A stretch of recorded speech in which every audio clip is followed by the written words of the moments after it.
ये कहानी बहुत ही इंटरेस्टिंग है। जो कहानी का मेन विलन है उसने हमारी हीरोइन को मारा है, बहुत बार मारा और हमेशा मारा है, लेकिन इस बार थाला फॉर रीजन वो 7वीं बार जन्म लेती है और पता नहीं क्या होता है, बहुत ही इंटरेस्टिंग चीज हो जाती है। तो क्या इस बार भी वो उसे मार देगा या फिर कुछ अलग होने वाला है?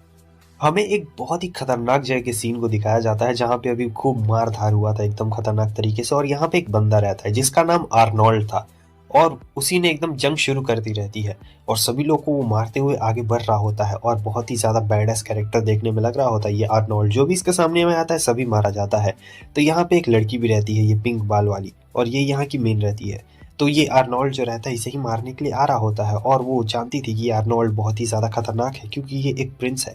लेकिन देख सकते हैं फिर भी इसमें जोश कितना ज़्यादा रहता है, इतने सारे लोगों को भाई ये अकेले ही निपटा दे रहा होता है एकदम खतरनाक तरीके से। अब यहाँ पे जब वो हमला करती है तो क्या होता है कि उसकी स्वॉर्ड टूट जाती है। अब आर्नोल्ड के ऊपर कोई और हमला करता है तो यहाँ पे इसे एक मौका दिखता है, तो ये जाती है हमला करने के लिए, मगर ज़्यादा कुछ होता नहीं है और हमें पता लगता है कि यहाँ पे इसकी मौत हो चुकी रहती है।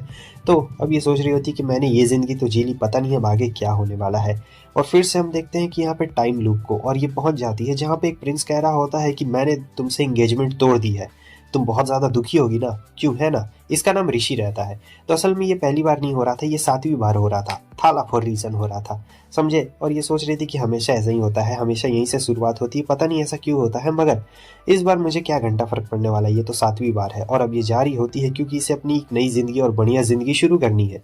इसने पहले भी 6 जिंदगी ऐसे ही गंवाई रहती है लड़ाई में, मगर अब ये एक और नई जिंदगी को जीने जा रही होती है। तो हमें पास्ट का पहला जिंदगी दिखाया जाता है, ठीक है, जब ये पहली बार थी और जब पहली बार प्रिंस ने इसके साथ सगाई तोड़ी थी तब इसे काफ़ी ज़्यादा बुरा लगा था कि मतलब आप ऐसा क्यों कर रहे हैं, जो होता है ना कि इमोशनल वाला, कि मतलब क्यों ऐसा क्यों हो रहा है। लेकिन जो प्रिंस है वो बहुत ही बेकार इंसान है भाई, उसे सिर्फ चाहिए कि हाँ लोग मेरे आगे पीछे गिरे, लेकिन उसने इसे कह दिया कि तुम मेरे लायक बिल्कुल भी नहीं हो। और इसके मदर फादर भी इसे एक्सेप्ट नहीं कर रहे थे, कह रहे थे तुम किसी काम की नहीं हो ऋषि, तुम चले जाओ यहाँ से। अब इसके मदर फादर भी इसे एक्सेप्ट नहीं कर रहे होते हैं, तो ये ऐसे ही जा रही होती और सोचती कि अब मैं क्या करूँ। तो आगे चलते चलते इसे दिखाई देते हैं मर्चेंट्स, ठीक है, और लेकिन वो थोड़े गुंडे टाइप के लग रहे होते हैं, मगर वो मर्चेंट्स ही रहते हैं। और वो कहता है कि हम लोग दूसरे कंट्री में जा रहे हैं, अगर तुम चाहो तो हमारे साथ आ सकती हो, वहाँ पे तुम चल सकती हो। तो वो देख के समझ गई रहती है और सोचती कि क्या मैं एक मर्चेंट बन जाऊं। लेकिन वो जो मर्चेंट रहता है वहां पर वो देखता है इसके कपड़ों के ऊपर और इसके अंगूठी के ऊपर, और वो समझ चुका रहता है कि ये पक्का किसी रॉयल फैमिली से बिलोंग करती है, मगर ये ऐसे भाग के क्यों आई है कुछ समझ में नहीं आ रहा है। क्योंकि रॉयल फैमिली वाले बंदे, तब वो बोलता है कि तुम एक रॉयल फैमिली से बिलोंग करती हो, क्यों, है ना। तो वो बताती है कि हाँ मैं एक रॉयल फैमिली से बिलोंग करती हूँ, और फिर अपनी कहानी भी उन लोगों को बताना शुरू कर देती है कि कैसे कैसे उसके साथ क्या हुआ, इंगेजमेंट टूट गई और अब ये यहाँ पर है, इसके पास ना कोई घर है, इसके माता पिता ने भी इसे छोड़ दिया है। तो वो कहता है कि तुम हमारे साथ चलो, तुम्हारे पास ये बढ़िया मौका है। ऋषि को समझ में नहीं आता है, तो वो कहती है कि आप ये अंगूठी लेंगी मेरी।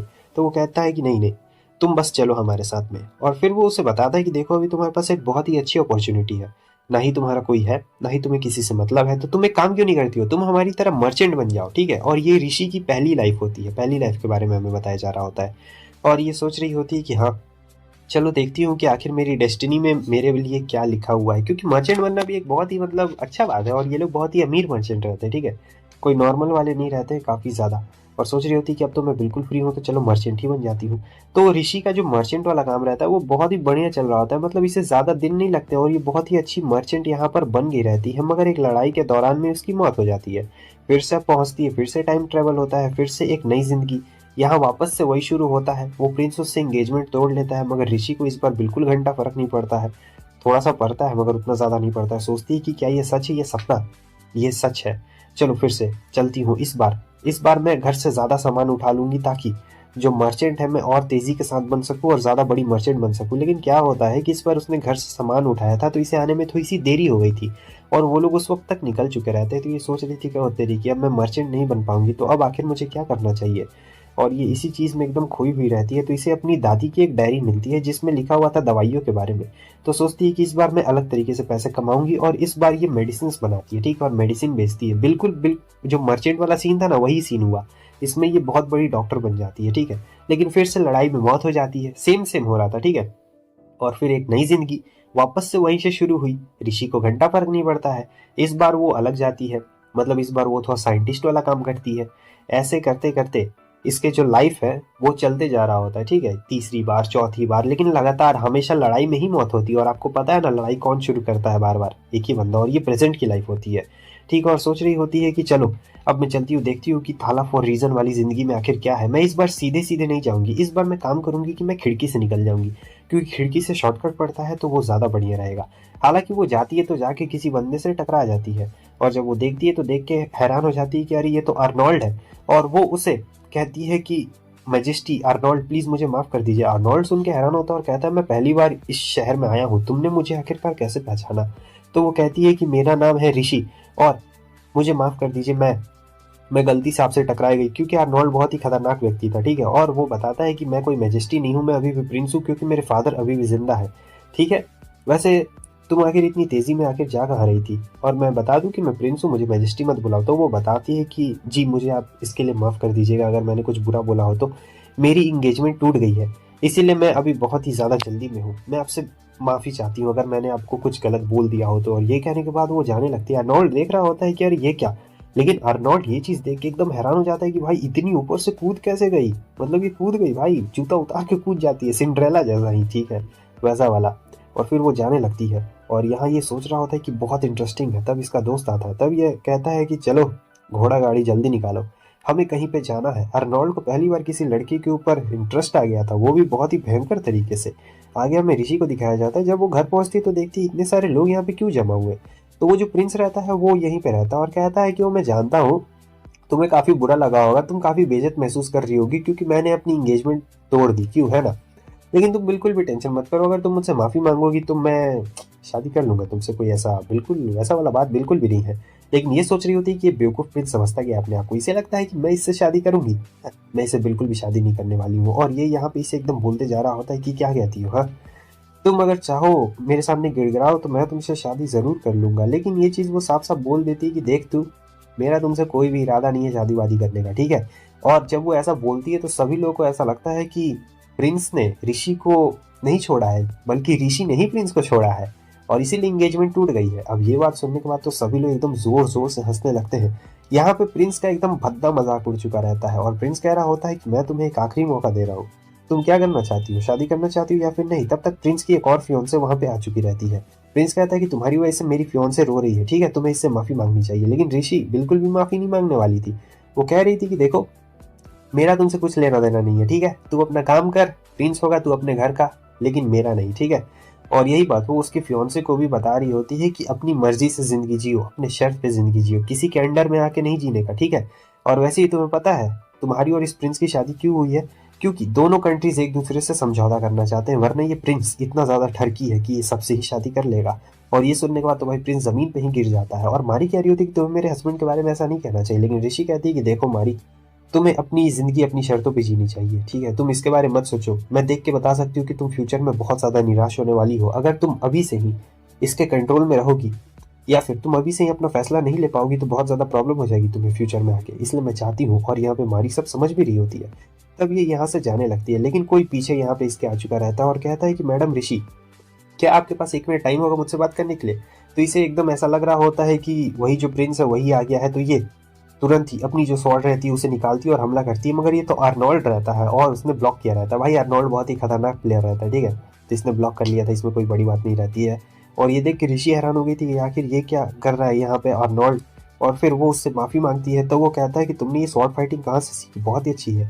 ऋषि कहती है कि मैं तुम्हें नहीं बताने वाली हूँ कि आखिर मैंने ये कहाँ से सीखी है, ठीक है, और मेरा काम है तो मुझे यहाँ से जाना है। तो वो लोग बुराई करने लगते हैं आर्नोल्ड के बारे में कि ये बंदा कौन है। तब ये कहती है कि ये आर्नोल्ड है और ये प्रिंस है। तब सबको पता लगता है कि भाई आर्नोल्ड है ये, क्योंकि आर्नोल्ड का नाम सुन के सबके फटके हाथ में आ जाती है। सब जानते थे कि आर्नोल्ड कितना ज्यादा खूंखार है और कितना ज्यादा ताकतवर है। किसी को यकीन नहीं हो रहा था कि भाई आर्नोल्ड यहाँ पे आया है, मतलब इस जगह पे आर्नोल्ड आया है, आखिर वो क्या करना चाहता है। ऋषि सोच रही होती कि इसी बंदे के कारण मैं अपनी पिछली जिंदगी में मर गई थी और यही हमेशा वॉर शुरू करता है। मुझे समझ में नहीं आ रहा है कि आखिर ये यहाँ पे क्या कर रहा है। मुझे जल्द से जल्द यहाँ से निकलना पड़ेगा। इस बार मैं ऐसा कुछ भी नहीं करना चाहती हूँ जिसकी वजह से मेरी मौत हो जाए।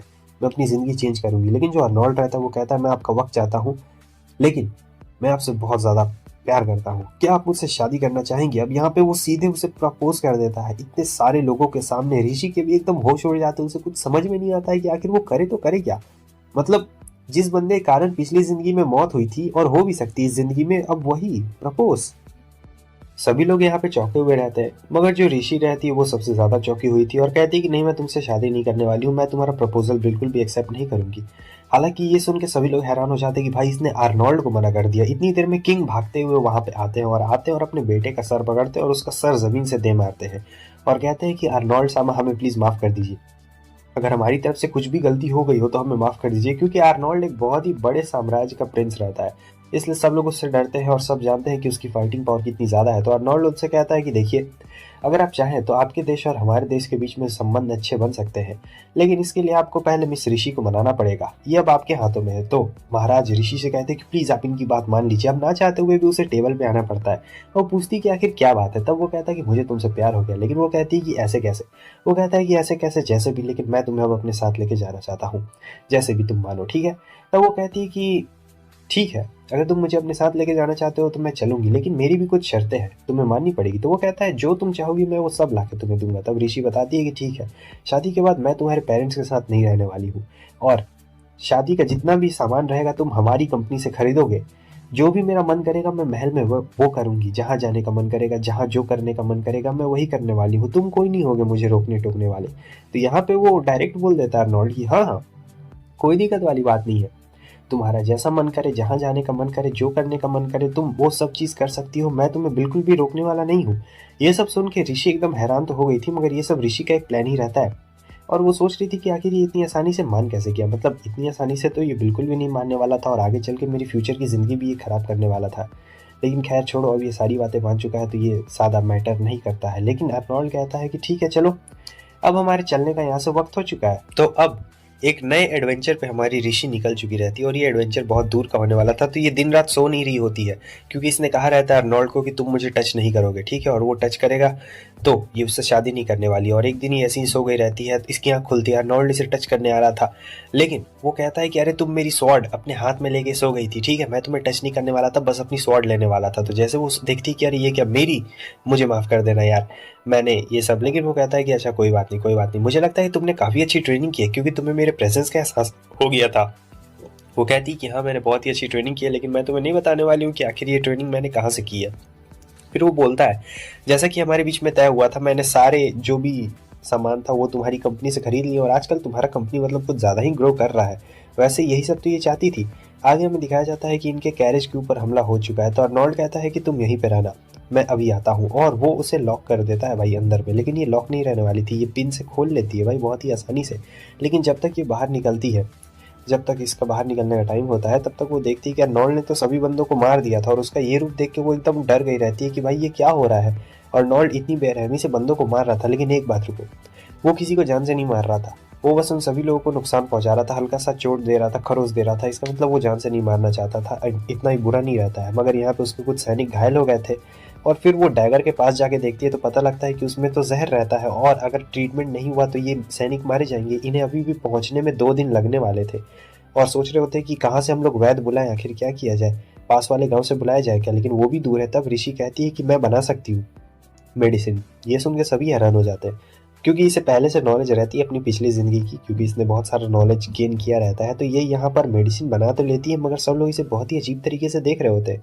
तो ऋषि को ऐसा लगता है कि कोई इस पे भरोसा नहीं कर रहा है। जाहिर सी बात है, कोई भरोसा कैसे कर सकता है भाई। तो उसके बाद वो तुरंत ही डैगर को उठाती है और अपने आप को काट लेती है। वो अर्नोल्ड रोकने के लिए आता है, लेकिन वो नहीं कर पाता। अब यहाँ पे ये लगा लेती है और कहती है कि देखो तुम्हारे पास 2 ही ऑप्शन है, या तो ये मेडिसिन लगाओ या तुम मारे जाओ। और यही वो लोग लगा रहे होते हैं, ठीक है। इसके अलावा उनके पास और कोई ऑप्शन नहीं रहता है। और ये तो यहाँ पे अपना आराम से पत्ता उठा रही होती है। उतनी देर में अर्नोल्ड आता है, कहता है कि वाह, मानना पड़ेगा यार, तुम मतलब कैसे निकल गई थी वहां से। तब बताती है कि मैं, ये भी एक सीक्रेट है, क्योंकि अपनी पिछली ज़िंदगी में ये मेड भी थी, तो इसने बहुत कुछ किया है भाई, मेड वाला काम भी बहुत अच्छी तरीके से किया है।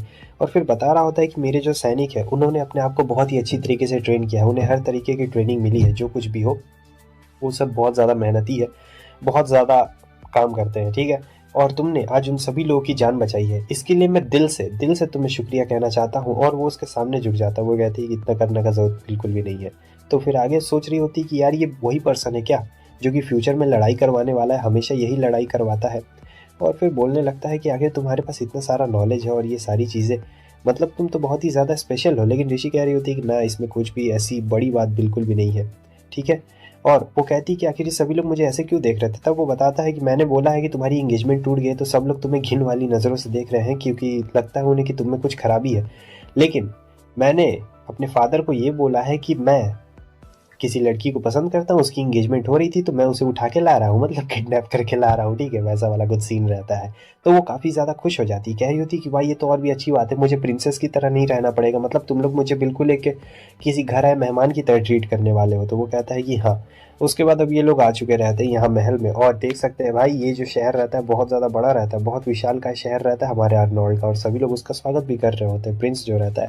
हालांकि आगे कुछ दिक्कत हो गई थी तो वो कह रहे होते हैं कि अभी हम लोग तुम्हें महल में नहीं रख सकते, हमें तुम्हें गेस्ट रूम में ही रखना पड़ेगा। तो ये सुन के तो वो और भी ज़्यादा खुश हो जाती, कहती कि ये तो और भी ज़्यादा अच्छी बात है। मतलब अर्नोल्ड समझ नहीं पा रहा था कि आखिर ये ऋषि इतने ज़्यादा खुश क्यों हो रही है, मतलब लड़कियों को प्रिंसेस वाला ट्रीटमेंट मिलता है तब ना खुश होगी, और इसे तो भाई नौकरों वाला ट्रीटमेंट दिया जा रहा है, तभी इतनी ज़्यादा खुश क्यों है। हालांकि इसे साइड में रहने के लिए एक रूम दिया रहता है, लेकिन बहुत बड़ा रहता है। यहाँ पे कुछ नौकर भी आ चुके रहते हैं, मतलब सैनिक आए रहते हैं। वो कहते हैं कि मैडम हमें बोला गया है कि हम आपकी मदद करते हैं, लेकिन वो कहते हैं कि नहीं, मुझे तुम्हारी मदद की कोई भी जरूरत नहीं है। तब वो लोग कहते हैं कि अरे मैडम कुछ तो बोलिए, कम से कम हम लोग ये फर्नीचर हटाने में आपकी मदद कर सकते हैं। तो वो लोग तो फर्नीचर हटा रहे होते हैं और यहाँ पे ये काम कर रही होती है। असल में जो अर्नोल्ड है वो आगे चलकर युद्ध स्टार्ट कर सकता है, इसलिए इसने अर्नोल्ड से कहा था कि वो इसके पेरेंट्स के साथ नहीं रहना चाहती, क्योंकि युद्ध कम होगा। लेकिन तब तक देखती है कि यहाँ पे कुछ मेट्स मिलके एक मेड को परेशान कर रही होती है, और उसे कह रही होती है कि हम लोग अर्नोल्ड सामा के मेट्स हैं, तुम्हें अच्छे से काम करना चाहिए। उतनी देर में ऋषि आ जाती है उसे बचाने के लिए, और बोल रही होती है कि आज आज तुम लोग ज़्यादा कपड़े मत धोना क्योंकि आज बारिश होने वाली है। तो वो कहती है कि तुम्हें कैसे पता कि बारिश होने वाली है। तो वो बताती क्योंकि चिड़िया उड़ रही है और हवा का व्यवहार इस तरह से है, इसलिए मैं कह सकती हूँ कि आज बारिश आने वाली है। लेकिन ये सारी मेड्स सोच रही होती है कि पता नहीं ये पागल लड़की कौन है, क्योंकि इन्हें ऋषि के बारे में बिल्कुल नहीं पता रहता है, और ये भी नहीं पता रहता है कि आखिर अर्नोल्ड इसे लेके आया है, क्योंकि वो तुरंत ही आया रहता है और किसी को इसके बारे में भनक तक नहीं लगी रहती है। तो इन मेट्स को गुस्सा आ रहा होता है कि पता नहीं ये नई वाली मेट समझती क्या अपने आप को। यही कहने के बाद वो तो चली जाती है। लेकिन फिर हम देखते हैं कि इस मेट का कपड़ा यहाँ पे गंदा हो गया रहता है, तो जो हमारी ऋषि रहती है कहती है कि चलो इसे साफ कर लेते हैं, बारिश होने से पहले हमें इसे साफ कर लेना चाहिए वरना ये और भी ज़्यादा गंदा हो जाएगा। और भविष्यवाणी इसकी सही रहती है कि बारिश हो जाता है, शाम में बहुत तेज़ बारिश हुई रहती है। आगे हमें दिखाया जाता है कि ये सोच रही थी कि मेरा हमेशा से यहाँ पे आने का सपना था, मतलब मैं इस जगह पे आना चाहती थी, लेकिन कभी भी अपनी कोई भी ज़िंदगी में मैं यहाँ पे आ नहीं पाई। लेकिन आज आज मेरा वो सपना पूरा हो गया, मैं यहाँ पे आ गई। पहले मैंने मर्चेंट ज्वाइन किया, फिर क्या क्या नहीं ज्वाइन किया, बहुत सारी चीज़ें मुझे सीखने को मिली, और फाइनली आज मेरा सपना पूरा हो गया। लेकिन यहाँ पे पहले से ही कोई रहता है। और ऋषि कहती है कि तुम्हें ऐसे छुप छुप के मुझे नहीं देखना चाहिए, ये सब बहुत बेकार है, और तुम्हें मीटिंग से भाग के नहीं आना चाहिए था। तब अर्नोल्ड कहता है कि तुम मुझे हमेशा सरप्राइज कर देती हो, मतलब मुझे समझ नहीं आ रहा है कि आखिर तुम मेरी प्रेजेंस को कैसे महसूस कर सकती हो। तब वो बताती है कि तुम्हारी प्रेजेंस को महसूस करना तो बहुत ज़्यादा आसान है, क्योंकि तुम्हारा जो ऑरा है वो थोड़ा सा भारी टाइप का है और नेगेटिव टाइप का भी है। तो वैसे वो सब क्या है, वो हॉस्पिटल देखो, वो सारी चीज़ें दिखा रही होती है और बोल रही होती है कि ये सारी चीज़ें कितनी ज़्यादा खूबसूरत है ना। लेकिन अर्नोल्ड को लग रहा होता है क्या बेतुकी बात है, मतलब ये बेकार सा चीज़ किसको खूबसूरत लग सकता है। मगर वो बताती है कि मैं यहाँ पे बहुत दिन से आना चाहती थी, बहुत लंबे समय से, और तुम देखो कितनी प्यारी सी जगह पे पैदा हुए, मतलब ये कितना ज़्यादा अच्छा है, मज़ा आ रहा है मुझे ये सारी चीज़ें देख के। तो वो कहता है कि तुम्हारे पास सब चीज़ है यार, तुम्हारे पास नॉलेज है, स्ट्रेंथ है, ब्यूटी विद ब्रेन हो, तुम एकदम परफेक्ट कॉम्बिनेशन हो, मतलब तुम कहाँ थी इतने दिनों तक जो तुम मुझे कभी मिली ही नहीं। ये सारी बात सुनने के बाद ऋषि को एक चीज़ याद आ जाती है अभी पास्ट की, कि इसकी मम्मी से कभी पढ़ाई नहीं करने देती थी, ना ही कुछ करने देती थी। वो कहती थी सिर्फ घर का काम करो, क्योंकि एक अच्छी हाउस वाइफ सिर्फ घर का काम अच्छे से करे तो बाकी पूरा ज़िंदगी उसका आराम से कट जाएगा। लेकिन ये तो कुछ और ही करना चाहती थी, अपने शर्तों पे ज़िंदगी जीना चाहती थी, मगर कहाँ। लेकिन अब ये अपने शर्तों पे ज़िंदगी जी सकती है, और बताती है कि मैं अपनी लाइफ खुद से चूज़ करूँगी कि आगे क्या होगा और क्या नहीं होगा। ये सुन के अर्नोल्ड और भी ज़्यादा उसे खुश हो जाता है, और फिर उसके गाल को मतलब ऐसे टच कर देता है और कहता है कि मैं तुमसे बहुत प्यार करता हूँ, तुम्हें जो करने का मन है तुम वो कर सकती हो, लेकिन एक बात के लिए मैं तुम्हें माफ़ी मांगना चाहता हूँ कि मैंने तुम्हें टच कर दिया। मैंने वादा किया था कि मैं तुम्हें शादी से पहले टच नहीं करने वाला हूँ, लेकिन मैंने तुम्हें टच कर दिया, तो प्लीज़ तुम इस बात के लिए मुझे माफ़ कर देना। और यही कहने के बाद वो जाने लगता है। ऋषि सोच रही होती कि यार ये बंदा बहुत ज़्यादा अजीब है, समझ में नहीं आ रहा है, तो धीरे धीरे प्यार होने लगा था। तो ऋषि की आंख यहाँ पर खुल चुकी रहती है। हालांकि उसे पहले उठना था, लेकिन अभी वो बहुत ज़्यादा लेट से हुई उठी रहती है, और कोई दरवाजे पे आ भी गया था उसे उठाने के लिए, कोई और नहीं बल्कि ओलिवर रहता है। वो कुछ पूछने के लिए आया रहता है।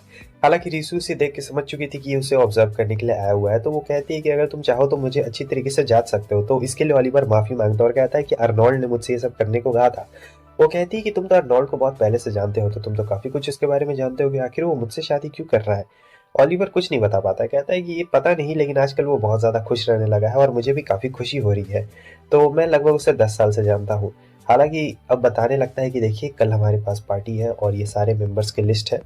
तो पार्टी होने वाली है, तो उसके लिए आपसे उसने बोला है कि आपको सारे अरेंजमेंट्स करने होंगे क्योंकि आप उसकी होने वाली वाइफ़ है। तो ये बहुत ज़्यादा खुश होती है और कहती है कि ठीक है चलो अरेंजमेंट्स देख लूँगी।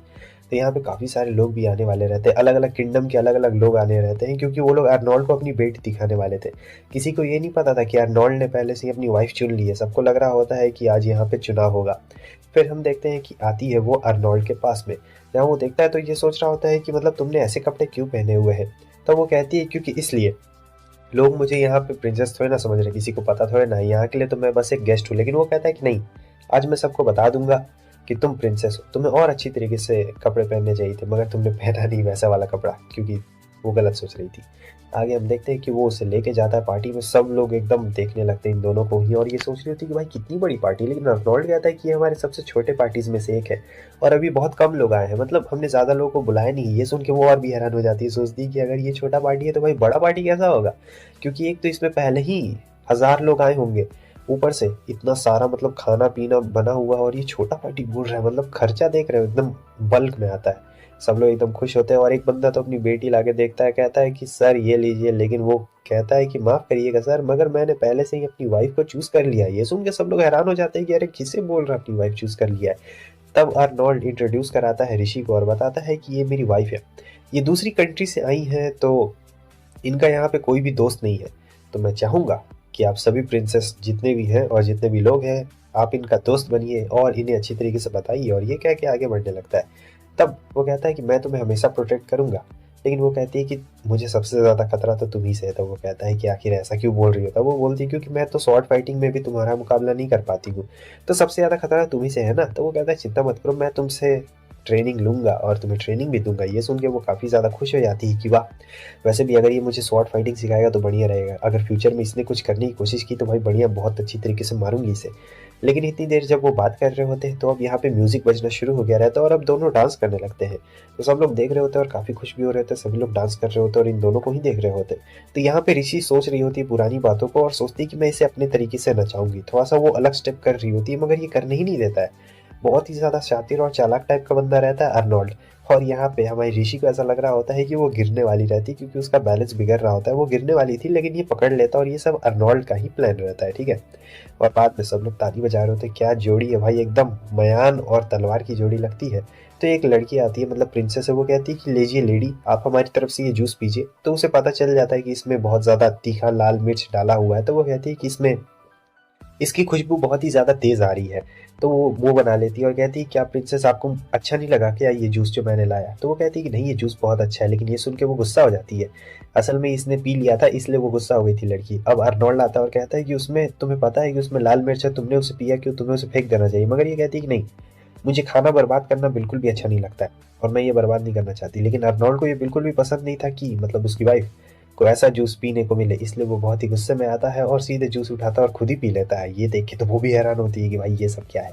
उसके बाद वो कहता है कि तुम वहाँ पार्टी में किसी और के बारे में सोच रही थी ना? असल में वो किसी और के बारे में नहीं सोच रही थी, इसी के बारे में सोच रही थी और सोचती है कि इसे कैसे बताऊं कि आखिर ये पास्ट में कैसा था और क्या है।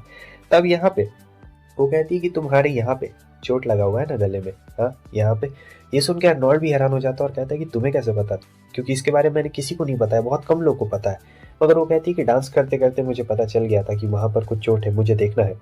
जब वो भाई उसे दिखाता है तो बहुत ही ज़्यादा भयंकर टाइप की चोट यहाँ पे लगी हुई रहती है और एकदम ऐसा निशान लग रहा होता है जैसे किसी ने उसे मारने की पहले कोशिश की हो, ठीक है। एकदम पूरा वहाँ पे बहुत ज़्यादा चोट का निशान लगा हुआ रहता है। वो बोलने वाली रहती है लेकिन ये तुरंत ही बात को पलट देता है और कहता है कि चलो यार, यहाँ पे ठंड बहुत ज़्यादा लग रही है तो अब हमें घर में चलना चाहिए वरना ठंड लग जाएगी। और यहाँ पे इनकी बातें कोई सुन भी रहा होता है। आगे हमें दिखाया जाता है कि सारी मेड्स काम कर रही होती है और सोच रही होती है कि आखिर प्रिंसेस किसे चुनेंगी अपना मेड।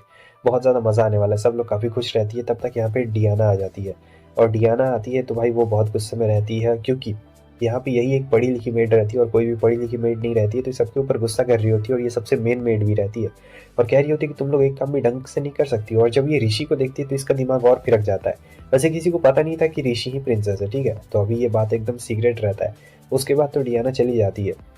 तो ऋषि डियाना के बारे में पूछने लगती है सभी लोगों से, तो सब बताते हैं कि पहले इनकी फैमिली बहुत ज़्यादा अमीर हुआ करती थी। लेकिन एक दिन अचानक से उनकी फैमिली कर्ज में डूब गई, इसलिए उसे मेड का काम करना पड़ रहा है। हालांकि वो बहुत ही मेहनती लड़की है। और आज वो दिन रहता है जिस दिन प्रिंसेस अपनी मेड्स को चुनेंगी। तो सब देख के एकदम हैरान रहते हैं कि यार हम में से किसी ने भी मतलब इस कमरे को साफ नहीं किया था। आखिर ये कमरा इतना ज्यादा साफ कैसे है? सबसे ज्यादा तो यहाँ पे डियाना ही हैरान होती है कि यार मतलब हमें पता भी नहीं चला और आखिर प्रिंसेस ने कब यहाँ पे साफ सफाई कर ली।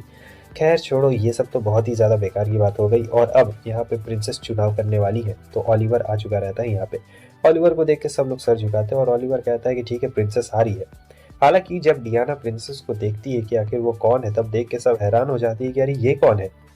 और तब ऋषि बोलती है कि मैंने सोचा था कि तुम लोग को टेस्ट करने का सबसे अच्छा तरीका यही रहेगा कि मैं तुम लोग के बीच में ही रहूं, प्रिंसेस ना बन के एक मेड बन के, तो ज़्यादा बेहतर रहेगा। उसके बाद वो अपनी मेड्स चुनती है। हालांकि उसने जितने भी मेड्स चुनी हुई रहती है, सब एकदम न्यू न्यू मेड्स रहती है। और ये सुन के डियाना गुस्से में आ जाती है और कहती है कि मैं यहाँ पे सबसे ज़्यादा एक्सपीरियंस वाली हूँ, तो आपको मुझे चुनना चाहिए था, ना कि आपको इन न्यू मेड्स को चुनना चाहिए था। आपने ये बिल्कुल भी ठीक नहीं किया, ये मेरा हक बनता है। आपने मेरी बहुत ज़्यादा डिसरिस्पेक्ट की है, ये मुझे बिल्कुल भी अच्छा नहीं लगा। लेकिन तब ऋषि कहती है कि तुम्हें मेड की पोजीशन से आज ही निकाला जाता है। ये सुन के वो बहुत ही नाराज हो जाती है और रोने भी लगती है। लेकिन वो कहती है कि तुम्हें पता है जब तुम शुरू शुरू में आई थी तो तुम्हें क्या मुश्किल लगती थी। वो बताती है कि हाँ, शुरू शुरू में कोई भी मेरी मदद नहीं करता था, सब लोग मुझे अकेला छोड़ देते थे। मतलब इससे पहले जो लोग थे, जो पुराने मेड्स हैं, जो अब चले गए हैं। और मैंने सोचा कि मैं भी इन्हें इसी तरीके से ट्रेन करूँ तो इनके लिए ज़्यादा बेहतर रहेगा। ऋषि कहती तुम पढ़ी लिखी हो, तुम समझदार हो, इन्हीं मेट्स में से तुम सबसे ज़्यादा समझदार हो, तो तुम्हें इन सभी मेट्स को अच्छी तरीके से समझाना चाहिए था, ना कि सबको डांटना चाहिए था। क्योंकि तुम सबको डांटते रहती हो, सब लोग तुम्हारे जितने होशियार नहीं है, तुम ज़्यादा पढ़ी लिखी हो इन सभी मेट से, तो तुम्हें ऐसा नहीं करना चाहिए था। मैंने तुम्हारा व्यवहार देखा है। लेकिन उसके दोस्त आ जाते हैं और कहते हैं कि प्लीज़, ये बहुत हार्ड वर्किंग है और बहुत ज़्यादा मेहनत भी करती है, आपको इसे ऐसे नहीं निकालना चाहिए। डियाना कहती है कि बस बहुत हो गया।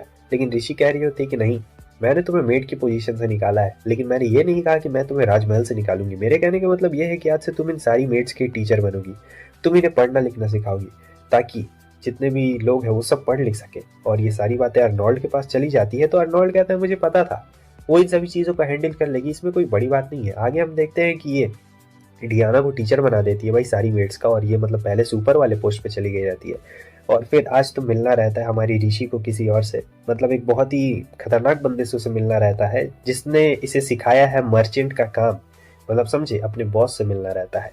लेकिन ये जो तैयार हुई रहती है, तो मेड कह रही होती है कि मैडम क्या आपको सही लगता है मतलब उनसे ऐसे मिलना, वो छोटे लोग हैं। लेकिन ये कहती है कि कोई छोटा बड़ा नहीं होता भाई, और आपको तो पता ही है कि किससे मिलने के लिए आई रहती है। बंदा हमारा आ चुका है जिसने इसे मर्चेंट का काम सिखाया, आज बताओ उसी के सामने झुका हुआ है। तो अब जो हमारी ऋषि रहती है वो यहाँ केन से बात कर रही होती है, क्योंकि इसे पहले से पता रहता है कि आगे चलकर इनकी जो कंपनी है, जो हमारी केन की कंपनी है, वो आगे चल के बहुत ज़्यादा बूस्ट मारने वाली है। बस इन्हें सही लोगों की ज़रूरत है, इसलिए वो बस उसकी मदद करना चाहती थी। लेकिन दिक्कत की बात ये रहती है कि केन को पहले से यहाँ पे शक रहता है कि ये जो औरत है ये बहुत ज़्यादा तेज़ तर्रार है और ये बस अपना फ़ायदा देखना चाहती है, ऐसा केन को लग रहा होता है। तो वो कहता है कि माफ़ करिए, लेकिन अगर हमारा लॉस हो गया तो बहुत दिक्कत हो जाएगी, तो मुझे नहीं लगता है कि हम लोग इस डील को यहाँ पे पूरा कर सकते हैं। और वो वहाँ से जाने लगता है, लेकिन कहता है कि आपसे मिलकर बहुत ज़्यादा खुशी हुई, फ्यूचर में फिर मिलेंगे। अब यहाँ पे ये सोच रही होती कि धक्तेरी की प्लान सारा बेकार हो गया। तब ये खेती कर रही होती है और ये सारा खेती का ज़मीन अर्नोल्ड ने इसे दिया रहता है, और वो खेती करते करते सोच रही होती है केन के बारे में कि पास्ट लाइफ में उसने कितना कुछ मतलब मुझे सिखाया है, सब चीज़ के बारे में सिखाया है, तो मुझे उसका शुक्रिया अदा करना है। लेकिन मैं उसका शुक्रिया अदा नहीं कर पा रही हूँ क्योंकि ये सारी मुसीबत आ रहा है। वो सोच रहा होगा कि मैं उससे सामान लूटना चाहती हूँ क्योंकि उसकी कंपनी छोटी है, मगर ऐसी बात बिल्कुल भी नहीं है। और इन दोनों बंदों को बता रही होती है कि ये जो खेत है ये अर्नोल्ड सामान ने मुझे दिया है। और फिर यहाँ पे इसे एक दिमाग में कुछ आइडिया आता है, क्योंकि केन ने इससे पहले भी कुछ कहा रहता है, तो इसके दिमाग में आइडिया आता है कि हाँ, अभी वो कहाँ पे जाने वाला है। तो वो कहती है कि मेरा काम हो गया है। और यहाँ जो केन रहता है वो बताता है कि मैंने उस लेडी से इसलिए नहीं लिया क्योंकि वो मुझे बहुत तेज़ तर्रार लग रही थी। लेकिन जब वो अंदर आता है तो देखता है कि पहले ही इसने सभी लोगों को इतना ज़्यादा जूस पिला दिया रहता है कि सब लोग यहाँ पे सो चुके रहते हैं। और केन ये देख के काफ़ी ज़्यादा हैरान हो गया था कि मतलब ये लेडी बहुत ज़्यादा होशियार है, ये तो एकदम प्रिंसेस बनने के लायक। और यहाँ पे इसने एक भेस भी बदल लिया, पूरी तरीके से एकदम बहरूपिया लग रही है। तो अब यहाँ पे ये दोनों बात कर रहे होते, तो वो बताता है देखिए मैडम, हमारी कंपनी बहुत ज़्यादा छोटी है, मतलब अभी ये बड़ी कंपनी नहीं बनी थी, तो हमारी कंपनी छोटी है, और अगर हमें कुछ भी लॉस होता है तो हमें बहुत साल लग जाएंगे उसे पूरा रिकवर करने में। मगर जो ऋषि रहती कहती कि आपको लॉस नहीं होगा। मगर वो कहता है मुझे पता है कि आप बोल रही है, मगर मान लीजिए लॉस हो गया तो, क्योंकि आपका ऑर्डर बहुत बड़ा, हम लोग नहीं ले सकते। तब ऋषि कहती है कि ठीक है, अगर मैं आप लोग को दिखा दूँ तो काम करके, क्या बोलते हैं आप? तो ये सुन के वो हैरान हो जाता है और कहता है कि मैं आपका प्लान सुनना चाहता हूँ। तब वो कहती है कि ठीक है, अगर मैं अपने आप को साबित कर दूँ, मैं भी बिजनेस करूँगी, ठीक है। और मैं आपको साबित करूंगी कि जो मेरा प्लान है वो एकदम सक्सेसफुल है और आपको बहुत ऊंचा तक पहुंचा के जा सकता है। तब केन कहता है, मुझे नहीं लगता है कि मुझे आपको किसी कस्टमर की तरह देखना चाहिए, मुझे लगता है कि मुझे आपको पार्टनर की तरह देखना चाहिए, क्योंकि आपके दिमाग में बहुत ही अच्छा आइडिया है। ठीक है, अगर आप अपने आप को साबित करना चाहती है, अपना खुद का कुछ शुरू करना चाहती है, तो मुझे दिखाइए।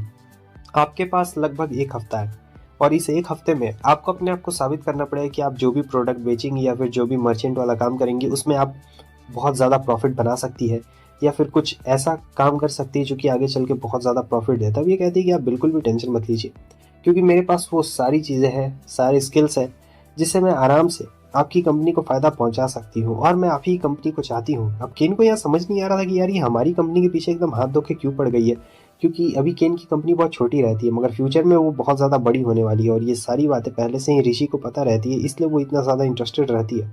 मगर अब यहाँ ऋषि को दिखाना पड़ेगा पहले उसे कि हाँ, मैं उसके लायक हूँ, क्योंकि इसने वादा कर दिया कि ये पहले अपना कोई बिजनेस करेगी और दिखाएगी इन्हें, उसके बाद ही ये लोग अपना पैसा डालने वाले हैं। हालांकि केन को भी बहुत ज़्यादा मज़ा आ रहा होता है और कहता है कि ठीक है, आपसे बाद में मिलता हूँ। तो वो कहती है कि ठीक है। वो वापस आ चुकी रहती है महल में और सोचती है कि यार ये महल से भागना कितना ज़्यादा मुश्किल है, मतलब पीछे के दरवाजे से भागना पड़ता है और ये भागना भी ना एकदम सर दर्द बन चुका है। चलो अब रूम में चलती हूँ, किसी को पता भी नहीं चलेगा। लेकिन अर्नोल्ड यहाँ पे पहले से रहता है, उसे देख के वो हैरान हो जाती है।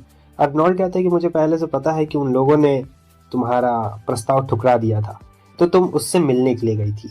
हाँ, देर रात में हमारी होने वाली राजकुमारी किसी ऐसे अनजान बंदे के साथ मिलने के लिए गई थी जिसने तुम्हें मना कर दिया। हाँ, मुझे तुमने क्यों नहीं बताया? अगर तुम मुझे बताती तो मैं उसे पहले ही उठा के मार देता। और काफ़ी गुस्से में रहता है और फिर उठ के आगे बढ़ रहा होता है। यहाँ पे ऋषि को ऐसा लग रहा होता है कि भाई कहीं ये मुझे मार ना दे। फिर वो उसके काफ़ी ज़्यादा क्लोज आता है, तो वो उसे मारता वरता कुछ भी नहीं है। वो बोलता है कि तुम्हें जो करने का मन है तुम वो कर सकती हो, लेकिन अगली बार से मुझे भी लेके चलना। मैं बहुत ज़्यादा चिंतित था कि कहीं तुम्हें कुछ हो ना जाए, कहीं तुम्हें कुछ चोट वोट खरोच तो नहीं ना लगी। ऋषि कहती है कि अरे नहीं, मुझे चोट वोट खरोच कुछ भी नहीं लगी, आखिर तुम इतना ज़्यादा टेंशन क्यों ले रहे हो? लेकिन वो कहता है कि मैं तुम्हें कुछ भी करने से नहीं रोकूंगा, तुम्हें जो करना है तुम वो कर सकती हो, मगर सोच समझ के करना, ऐसा ना हो कि कहीं किसी को नुकसान हो जाए। ऋषि ये बात अच्छी तरीके से जानती थी कि अर्नोल्ड को उसकी बहुत ज़्यादा परवाह रहती है, तो वो कहती है कि ठीक है। फिर वो उससे कहता है कि मुझे भूख लगी है यार, कुछ खाने के लिए बना दो, ठीक है, और अपने आप को ज़्यादा कुछ वैसा वाला एक्ट मत करना, ठीक है।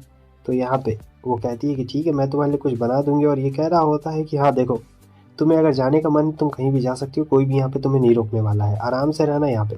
उसके बाद वो जाती है खाना बनाने के लिए और यहाँ पे बोलती है कि मैं कुछ ज़्यादा मतलब अच्छा खाना नहीं बनाती हूँ, तो तुम ज़्यादा वो मत करना। अर्नोल्ड कहता है कि अरे यार इससे क्या ही शिकायत होने वाली है, तुम जो खाना बनाओगी मैं वो खा लूंगा, आखिर मुझे तुम्हें भी तो खाना ही है, तो तुम्हारे हाथ का खाना भी खा ही लूंगा, इसमें कौन सी बड़ी बात है। वो पूछता है कि आखिर तुम केन से क्या बात करने के लिए गई थी, तो वो उसे सारी बातें बताना शुरू कर देती है कि आखिर वो उससे क्या क्या बात करने के लिए गई थी। और ये सारी बातें सुनने के बाद तो भाई जो हमारा अर्नोल्ड रहता है उसे बहुत ही ज़्यादा हंसी आ रही होती है, मतलब कह रही होती है कि भाई तुम मतलब अपने आप को साबित करोगे उतने छोटे से मर्चेंट के लिए, ये तो बहुत ज़्यादा मतलब हंसी वाली बात है, लेकिन छोड़ो, जो तुम्हें करना है तुम वो कर सकती हो। तो वो कहती है कि अरे यार तुम भी ना मेरा मजाक उड़ा रहे हो, लेकिन जाते जाते कहता है कि तुम मेरे भाई से मिली क्या? तो वो कहती है कि नहीं, मैं तुम्हारे भाई से नहीं मिली। अर्नोल्ड कहता है कि ठीक है, अगर तुम उससे मिलो भी तो उससे बातचीत मत करना, ये तुम्हारे लिए थोड़ा सा खतरनाक हो सकता है। यहाँ पे ऋषि को कुछ समझ नहीं आता, आखिर ये कहना क्या चाहता है कि मैं इसके भाई से दूर रहूं, लेकिन वो है कौन, इसके बारे में तो कुछ भी नहीं बताया गया है। आगे हमें दिखाया जाता है कि अब यहाँ पे ये लाइब्रेरी में बुक वुक ढूंढ रही होती है, क्योंकि इसे बहुत कुछ काम भी तो करना रहता है, तो ये बिल्कुल सोती नहीं है, पूरा रात भर पढ़ते रहती है। सुबह अब खेती करने के लिए जा रही होती है, जहाँ पे देखते हैं कि खेत में पहले से ही कोई बंदा पड़ा हुआ रहता है, ठीक है, और उसका नाम ऑगस्ते रहता है। गार्ड्स कह रहे होते हैं कि मैडम हमें यहाँ से चलना चाहिए, तब वो कहती है कि तुम इसे जानते हो क्या? तब ये बताता है कि हाँ, ये अर्नोल्ड शर्मा का छोटा भाई है, और जो अगस्त्य वहाँ पे सोया हुआ रहता है वो बस सोने की एक्टिंग कर रहा था, और यहाँ पे उड़ जाता है, कहता है कि भाभी आज फाइनली आपसे मुलाकात हो ही गई, तो आप ही है वो मेरे भाई की होने वाली वाइफ। हालांकि अर्नोल्ड ने उससे मना किया था कि तुम्हें उससे बात नहीं करनी है, लेकिन फिर भी ये मना कैसे करती, क्योंकि वो ग्रीटिंग्स दे रहा होता है, तो यहाँ पे वो भी उसे ग्रीटिंग्स दे रही होती है। तो उसके बाद वो कहता है कि आपसे मिलकर काफ़ी ज़्यादा खुशी हुई, और क्या आप इस खेत के बारे में कुछ बताइएगा, आखिर ये सब क्या है? वो जानबूझ के उसे बहला रहा होता है और कहता है कि आप यहाँ पे आके बताइए ना। तो वो आती है, तो वो कहता है कि देखो, मुझे पता है कि तुम एक नॉर्मल लड़की हो और तुम्हें यहाँ पे वो बहला फुसला के लाया है, अगर तुम चाहो तो मैं तुम्हारी मदद कर सकता हूँ यहाँ से निकलने में। लेकिन वो कहती है कि नहीं नहीं, वो मुझे बहला फुसला के नहीं लाया, मैं यहाँ पे खुद अपनी मर्जी से आई हूँ। ये देखने के बाद इसका थोड़ा सा मुंह बन गया रहता है ऑगस्ते का। वो कहता है कि ठीक है, आपका बहुत बहुत शुक्रिया मुझे सब चीज़ समझाने के लिए। अब ये तो यहाँ जा रही होती, गार्ड से पूछती कि मतलब उन दोनों भाइयों का रिश्ता मतलब कैसा है, क्या तुम लोग कुछ बता सकते हो? ये सुन के गार्ड्स भी थोड़ा हैरान हो जाते हैं, क्योंकि सबको पता रहता है कि इनका रिश्ता कैसा है उन दोनों का, मगर फिर भी यहाँ पे पता नहीं कोई क्यों इसे बताना नहीं चाह रहा होता कि दोनों में क्या बात है। तो वो कहती कोई बात नहीं, और इधर अर्नोल्ड कुछ बहस कर रहा होता है जनरल से, क्योंकि यहाँ पे कुछ लोगों की डिमांड रहती है, वो पूरा कर रहा होता है लेकिन अलग तरीके से कर रहा होता है, इसलिए जनरल से बहस कर रहा होता है और बता रहा होता है जनरल कि आपके फादर को ये चीज़ बिल्कुल पसंद नहीं आई कि आप जैसा कर रहे हैं। लेकिन यहाँ पे अर्नोल्ड देखता है हमारी ऋषि की तरफ और वो अपना हाथ दिखाती है उस तरीके से, तो अब यहाँ पे वो अपने फैसले पे कायम रहता है, हटता नहीं है। आगे हम देखते हैं कि रात हो चुकी रहती है। फिर ये देख रही होती है एक लेटर को, क्योंकि जब ये आई थी इस रूम में तो इसे एक लेटर मिला था जो कि लिखा हुआ था कि अर्नोल्ड ने भेजा है, और ये भी लिखा हुआ था कि आज रात तुम मुझसे मिलने के लिए आना, वहाँ कोने में चर्च में मिलने के लिए मुझसे आना। लेकिन इसे पता रहता है कि ये लेटर अर्नोल्ड ने नहीं लिखा हुआ है, ये लेटर ऑगस्टिन ने लिखा हुआ है, समझे, बहुत ज़्यादा तेज़ रहती है। तो उसके बाद वो चली जाती है मिलने के लिए, पता रहता है कि पहले से ही गलत है, और यहाँ पे ऑगस्टे रहता है, कहता है कि आपका स्वागत। ऑगस्टे कहता है भाभी आप बहुत ज़्यादा चालाक है, आपको पता था कि भैया ने आपको यहाँ नहीं बुलाया, फिर भी आप यहाँ पे आ गई। वो कहती है कि हाँ, यहाँ तो मुझे आना ही था, शायद तुम कुछ मुझे बताने वाले हो। ऑगस्टे बताता है कि हाँ, उसने हमारी मदर को मार डाला। रीजे सोच रही होती है कि अगर मैंने उसे नहीं रोका तो वो फ्यूचर में अपने बाप को ही मार ही डालेगा, लेकिन वो बिल्कुल भी हैरान नहीं होती क्योंकि उसे ये सब पहले से पता ही रहता है। ऑगस्टे कहता है कि आप बिल्कुल भी हैरान नहीं दिख रही हैं। तो वो कहती है कि मुझे इन सर्कमस्टेंसेस के बारे में पहले से पता है और मैंने उसकी वाइफ बनने का फैसला किया है, तो मुझे इस चीज़ से बिल्कुल भी डर नहीं लगता है। तो वो कहता है आप समझ नहीं रहे हैं कि मैं आप क्या समझाने की कोशिश कर रहा हूँ, अगर आप रहिएगा उसके साथ। तब तक वहाँ पे आ चुका रहता है हमारा अर्नोल्ड। अर्नोल्ड को देख के फट जाती है अगस्ते की और कह रहा होता है कि भैया आपने जो भी सुना वो गलत सुना, मैंने कुछ भी नहीं बोला, वो सब कुछ अंतरात्मा ने बोला है, मैंने कुछ भी नहीं बोला। और अर्नोल्ड उस पर काफ़ी गुस्सा कर रहा होता है, कहता है कि तुम्हारी इतनी हिम्मत, लेकिन ये कहता है कि हाँ हाँ, और ये ईविल हंसी बना के बाद में बोलता है कि हाँ हाँ ठीक है मैं चलता हूँ, आप लोग आराम से अपना जो भी करना है करिए। वो वहाँ से पतली गली से निकल लेता है। फिर अर्नोल्ड इसके ऊपर गुस्सा कर रहा होता है और कहता है कि तुम, वो कहती कि चिंता क्यों करते हो, तुम्हारे नाम से लेटर आया था। वैसे इसने रिटर्न में लेटर भेजा था, इसलिए अर्नोल्ड को पता चल गया, ठीक है, इसने थैंक यू लेटर भेजा था, इसलिए अर्नोल्ड भी यहाँ पे आ गया। अर्नोल्ड कहता है कि तुम मुझे मतलब कुछ ज़्यादा ही अच्छा समझती हो, मैं इतना भी ज़्यादा अच्छा नहीं हूँ जितना तुम मुझे समझती हो। वो जैसा बोल रहा है वो बिल्कुल सही बोल रहा है, लेकिन ये कहती है कि मैंने तुम्हें देखा है, मुझे लगता है कि तुम अपने आप के बारे में ज़्यादा नहीं सोचते हो, तुम मेरे ही बारे में ज़्यादा सोचते हो, इसीलिए तुम्हें ऐसा लगता है कि मैं बहुत ज़्यादा अच्छी हूँ, लेकिन ऐसा बिल्कुल भी नहीं है, तुम भी बहुत ज़्यादा अच्छे हो। तो वो कहता है तुम्हें पता नहीं है मैंने कितने ज़्यादा खून बहा है, कितना ज़्यादा लड़ाई की है मैंने, कितने लोगों को मारा है, आखिर तुम कैसे कह सकती हो कि मैं अच्छा हूँ। तब वो कहती है कि अच्छाई सिर्फ ऐसे नहीं है, जग में अच्छाई नहीं देखी जाती है, दिल में भी अच्छाई देखी जाती है, और मैंने वो अच्छाई तुम्हारे दिल में देखी है, समझे। लेकिन वो कहता है कि अगर तुम मेरे साथ रहोगी तो बहुत प्रॉब्लम होने वाली है तुम्हें। लेकिन अब यहाँ पे ये ऐसी ऐसी बातें कर रहा होता है कि क्या ही बोला जाए। उसके बाद वो उसे पकड़ के सीधे किस कर लेता है भाई। ऋषि भी एकदम हैरान हो जाती है कि यार ये क्या, ये इसने मतलब क्या कर दिया, कैसे करती है, समझ में नहीं आ रहा है। अब अगले दिन के सीन को दिखाया जाता है, ये यहाँ पे नेल पॉलिश बना रही होती है और रात के सीन के बारे में भी सोच रही होती है, सोचती बड़ा गधा टाइप का आदमी है भाई, एकदम मानना पड़ेगा। तब तक वहाँ पे उसकी मेड आ चुकी रहती है और वो कहती कि मैडम आप क्या बना रही है। तब वो बताती कि मैं नेल पॉलिश बना रही हूँ और इसी को हमें बिजनेस में बेचना है। तो उसे नेल पॉलिश नहीं पता हुआ रहता है, ठीक है। तो वो बता दी कि नेल पॉलिश वेस्ट में लगाया जाता है, बहुत सारी लड़कियां लगाती है और ये देखो। तो वो कहती इससे नाखून भी मजबूत होंगे क्या। वो कहती है कि हाँ नाखून मजबूत होंगे, लेकिन नाखून मजबूत करने के लिए तुम्हें मतलब कुछ नॉनवेज खाना चाहिए, तभी तुम्हारा नाखून मजबूत होगा, ऐसे नहीं। तो वो कहती है अगली सैलरी आई तो ज़रूर खाऊंगी, क्योंकि हमारा जो परिवार है वो बहुत ज़्यादा गरीब है और मेरा जितना भी सैलरी है वो मेरे भाई बहन के खर्चों में ही चला जाता है। ये सुनने के बाद तो काफ़ी ज़्यादा ऋषि को बुरा लगता है कि मुझे शायद यहाँ पे एम्प्लॉयमेंट जनरेट करवानी चाहिए, मतलब इस शहर में, क्योंकि यहाँ पे बहुत सारे लोग इसी के जैसे होंगे। तो इसे काफ़ी ज़्यादा बुरा लग रहा होता है भाई कि मतलब ये लोग एक नेल पॉलिश के लिए। तो वो कहती कौन सा नेल पॉलिश तुम्हें अच्छा चाहिए। तो वो कहती कि नहीं नहीं इसकी कोई ज़रूरत नहीं है, और फिर एकदम रोने लगती है। वो ऋषि कहती है रोने की ज़रूरत नहीं है। बाद में हम देखते हैं कि वो नेल पॉलिश बना रही होती है सभी लोगों के साथ और सोचती है कि यहाँ पे और भी ज़्यादा लड़कियाँ हैं बिल्कुल इसी के तरीके से, तो मुझे यहाँ पे एम्प्लॉयमेंट जनरेट करनी पड़ेगी। और फिर हमारा केन यहाँ पे आ चुका रहता है उससे बात करने के लिए। वो नेल पॉलिश दिखाती है और केन कहता है कि वाह इसे किसने बनाई है, तो काफ़ी ज़्यादा कमाल का प्रोडक्ट है, हमारी कंपनी इसे ज़रूर बेचेगी, बहुत ज़्यादा प्रॉफिट होगा। लेकिन वो कहती है कि रुकिए अभी इतनी आसानी से नहीं, मैं चाहती हूँ कि प्रॉफिट हो, लेकिन मैं चाहती हूँ कि कुछ और भी पॉलिसीज़ है, तो उन्हें ध्यान में रखते हुए। तो वो कहता है कि हाँ आपको जो बोलना है बोलिए, हम लोग तैयार हैं। तो वो बोलती है कि देखिए मैं चाहती हूँ कि यहाँ पे एम्प्लॉयमेंट जनरेट हो। तो वो कहता है कि एम्प्लॉयमेंट तो जनरेट मतलब कैसे करना चाहती है। तब वो बोलती है कि आपको पहले से ही पता है कि अर्नोल्ड ने कुछ रूल्स बना के रखे हैं मिनिमम वेजेस का। मैं चाहती हूँ कि एक फैक्ट्री लगे और वहाँ पे एम्प्लॉयमेंट जनरेट हो जहाँ पे ये सारे नेल पॉलिश बनेंगे और भी लोगों को पैसा जाएगा। लेकिन ये चीज़ हमारा केन नहीं चाहता था। केन कहता है कि इसमें बहुत पैसा बेकार में खर्च हो जाएगा। हम लोग चाहे तो इसे डायरेक्ट हमारी कंपनी में ही बनाया जा सकता है, लेकिन आप चाहती है कि हमारी कंपनी बस बेचने का काम करे और बनाने का फैक्ट्री किसी और का। तब ये मुझे बिल्कुल भी पसंद नहीं आ रहा है। आप मुझे लगता है कि आप बहुत समझदार हैं, लेकिन आपने मुझे बहुत ज़्यादा डिसपॉइंट किया है इस चीज़ के लिए। क्योंकि गरीब लोग का मैं नहीं देखता हूँ यार, मुझे अमीरों का देखना है, मुझे अपने पैसे कमाने से मतलब है। आपने मुझे बहुत डिसपॉइंट कर दिया। ऋषि कहती है कि देखिए, मैं जानती हूँ अच्छी तरीके से कि आप क्या कहना चाहते हैं। बिज़नेस आपका मेन पेशा है और आप बिज़नेस मुझसे अच्छी तरीके से जानते हैं। लेकिन बिज़नेस में एक ये चीज़ भी होती है कि आपको सभी को देखना पड़ता है, और यहाँ की रानी होने के नाते, मतलब जो फ्यूचर में होने वाली रानी है उसके होने के नाते मुझे आगे भी देखना पड़ेगा कि आखिर क्या क्या किया जा सकता है और क्या किया नहीं जा सकता है। ठीक, और वैसे ही मुझसे किसी ने बोला था कि हम लोग अपने कस्टमर्स खुद नहीं चुनते, कस्टमर्स हमें चुनते हैं। और ये सुनने के बाद वो हैरान हो जाता है, क्योंकि ये बात उसी ने बोली थी। वैसे ये बात पहले जन्म का रहता है, और ये एकदम हंसने लगता है और कह रहा होता है कि आपने एकदम सही बात बोली, आपने मुझे काफ़ी इम्प्रेस कर दिया। लेकिन मुझे नहीं लगता है कि हम लोग ये डील कर पाएंगे, क्योंकि हम लोग अभी नए नए मिले हैं। तो इतनी आसानी से डील तो मैं बिल्कुल भी नहीं कर पाऊंगा। हालांकि ऋषि सोच रही होती किसी भी तरीके से मुझे इस डील को करवाना पड़ेगा, क्योंकि इनकी कंपनी बहुत ही अच्छा काम करेगी और बाकी किसी को दूंगा तो बढ़िया नहीं होगा। खैर, वो मना कर रहा होता है तो ऋषि सोचती है कि मुझे वो काम करना पड़ेगा। मैं ये काम करने का नहीं सोच रही थी, लेकिन अब मुझे ये करना ही पड़ेगा। तो ये रहते हैं केविन के बहन के रिपोर्ट्स, ठीक है, उसकी बहन के रिपोर्ट्स रहते हैं। और ये देख के वो हैरान हो जाता है, कहता है कि ये रिपोर्ट्स तुम्हारे पास कैसे आए? ये पक्का किसी डॉक्टर, किसने दिया तुम्हें ये रिपोर्ट्स? तब ऋषि कहती है कि देखिए, मुझे माफ़ कर दीजिए, मैं जानती हूँ कि आपके लिए ये सब, लेकिन अगर आप चाहें तो मैं आपकी बहन की तबीयत ठीक कर सकती हूँ। मैं अच्छी तरीके से दवाई बना सकती हूँ, मैं अपने बागान में भी वो दवाई उगा रही हूँ। तो वो कहता है कि मैं तुम पे भरोसा नहीं कर सकता हूँ, तुम कोई डॉक्टर नहीं हो, तुम बस एक नॉर्मल सी लड़की हो, तुम कुछ भी नहीं हो, ठीक है, तो मैं तुम पे भरोसा क्यों करूँ? तब वो कहती है, आपको याद है मैंने आपको वो जड़ी बूटी दी थी उस दिन? तब उसे याद आता है कि हाँ, वो दवाई। और उसके दोस्त कहते हैं कि हाँ, उस दवाई ने बहुत ही अच्छा असर काम किया था।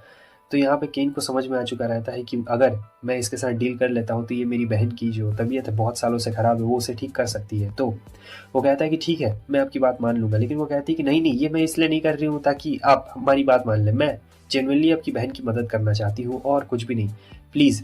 वो अपना सर भी झुका लेती है और कहती है कि प्लीज़, मैं चाहती हूँ यहाँ के सभी लोगों की मदद करने के लिए। तब केन कहता है कि अरे प्रिंसेस, आप ये क्या कर रही है, आपको ये सब करने की ज़रूरत नहीं है। और वो उसके सामने झुक जाता है, कहता है कि मैं ऐसे भी आपकी मदद करने के लिए तैयार हूँ, आपको ये सब करने की कोई भी ज़रूरत नहीं है। तो यहाँ पे जो हमारी ऋषि रहती है वो भी खुश हो जाती है और कहता है, ये अब मुझे पता चल गया, हमें सबकी मदद करनी चाहिए। अमीर गरीब जितने भी लोग हैं, अमीर ही तो हैं जिनकी मदद होगी। आगे हम देखते हैं कि अब ये चुपचाप बैठी हुई रहती है, आराम से बैठी हुई रहती है। अचानक से इसकी तबीयत बिगड़ने लगती है, बहुत ही अजीब लग रहा होता है। तब तक यहाँ पे दोनों आते हैं और कहते हैं, वो कहती है कि जाओ जल्दी से किसी को इन्फॉर्म करो, ऑलिवर को बुलाओ। तो ऑलिवर जाता है। ऑलिवर जाता है तो देखता है कि ये क्या, ऋषि तो वहाँ से गायब हो चुकी है, आखिर वो कहाँ पे गई है? तो हमें दिखाया जाता है यहाँ पे अगस्त्य को। तो अगस्त्य ने उसे किडनैप करा लिया और किडनैप करने में उन दोनों ने ही मदद की थी। और ये यहाँ ऋषि को तो यहाँ पे किडनैप कर लिया गया था, और हमें पता लगता है कि उसे किसी और ने नहीं बल्कि अगस्त्य ने ही किडनैप किया था। और कहता है कि मैं बस अपने भाई को परेशान करना चाहता हूँ। वैसे कैसे लगा आपको अपने ही मेड और अपने ही गार्ड से किडनैप होके? मैं तो अपने भाई को बस ये दिखाना चाहता हूँ कि कैसे वो अपनी वाइफ का ख्याल भी नहीं रख सकता है। और मुझे काफ़ी खुशी हो रही है कि आप यहाँ पर पकड़ी गई हैं। लेकिन ऋषि कहती है कि तुम भी ना। तब हमें थोड़ा सा पास्ट का दिखाया जाता है, जब उसकी तबीयत खराब हो रही थी। लेकिन पहले से ही उसे पता रहता है कि ये सब काम अगस्त्य का रहता है और अगस्त्य ने इन दोनों को भेजा हुआ है ताकि ये लोग मतलब ऋषि को किडनैप करके ला सकें। तो वो कहती है, कोई बात नहीं, कोई बात नहीं, मुझे पता है कि तुम दोनों को उसने ऑर्डर दिया है, तुम चाहो तो मुझे आराम से लेके जा सकते हो। लेकिन वो लोग कहते हैं कि आपको कैसे पता था? वो कहती है कि मुझे पहले से ही पता है, और वैसे भी उस दिन वो जो लेटर पड़ा हुआ था, और तुम स्लम्स में रहती हो, अकेली एक मेड हो जो स्लम्स में रहती है। और फिर वो मेड बताने लगती है कि वो स्लम्स के लिए बहुत ज़्यादा मदद करते हो अगस्त्य। भले प्रिंस ने स्लम्स के लिए फंड दिलाना बंद कर दिया है, मगर फिर भी वो हमेशा मदद करते हैं।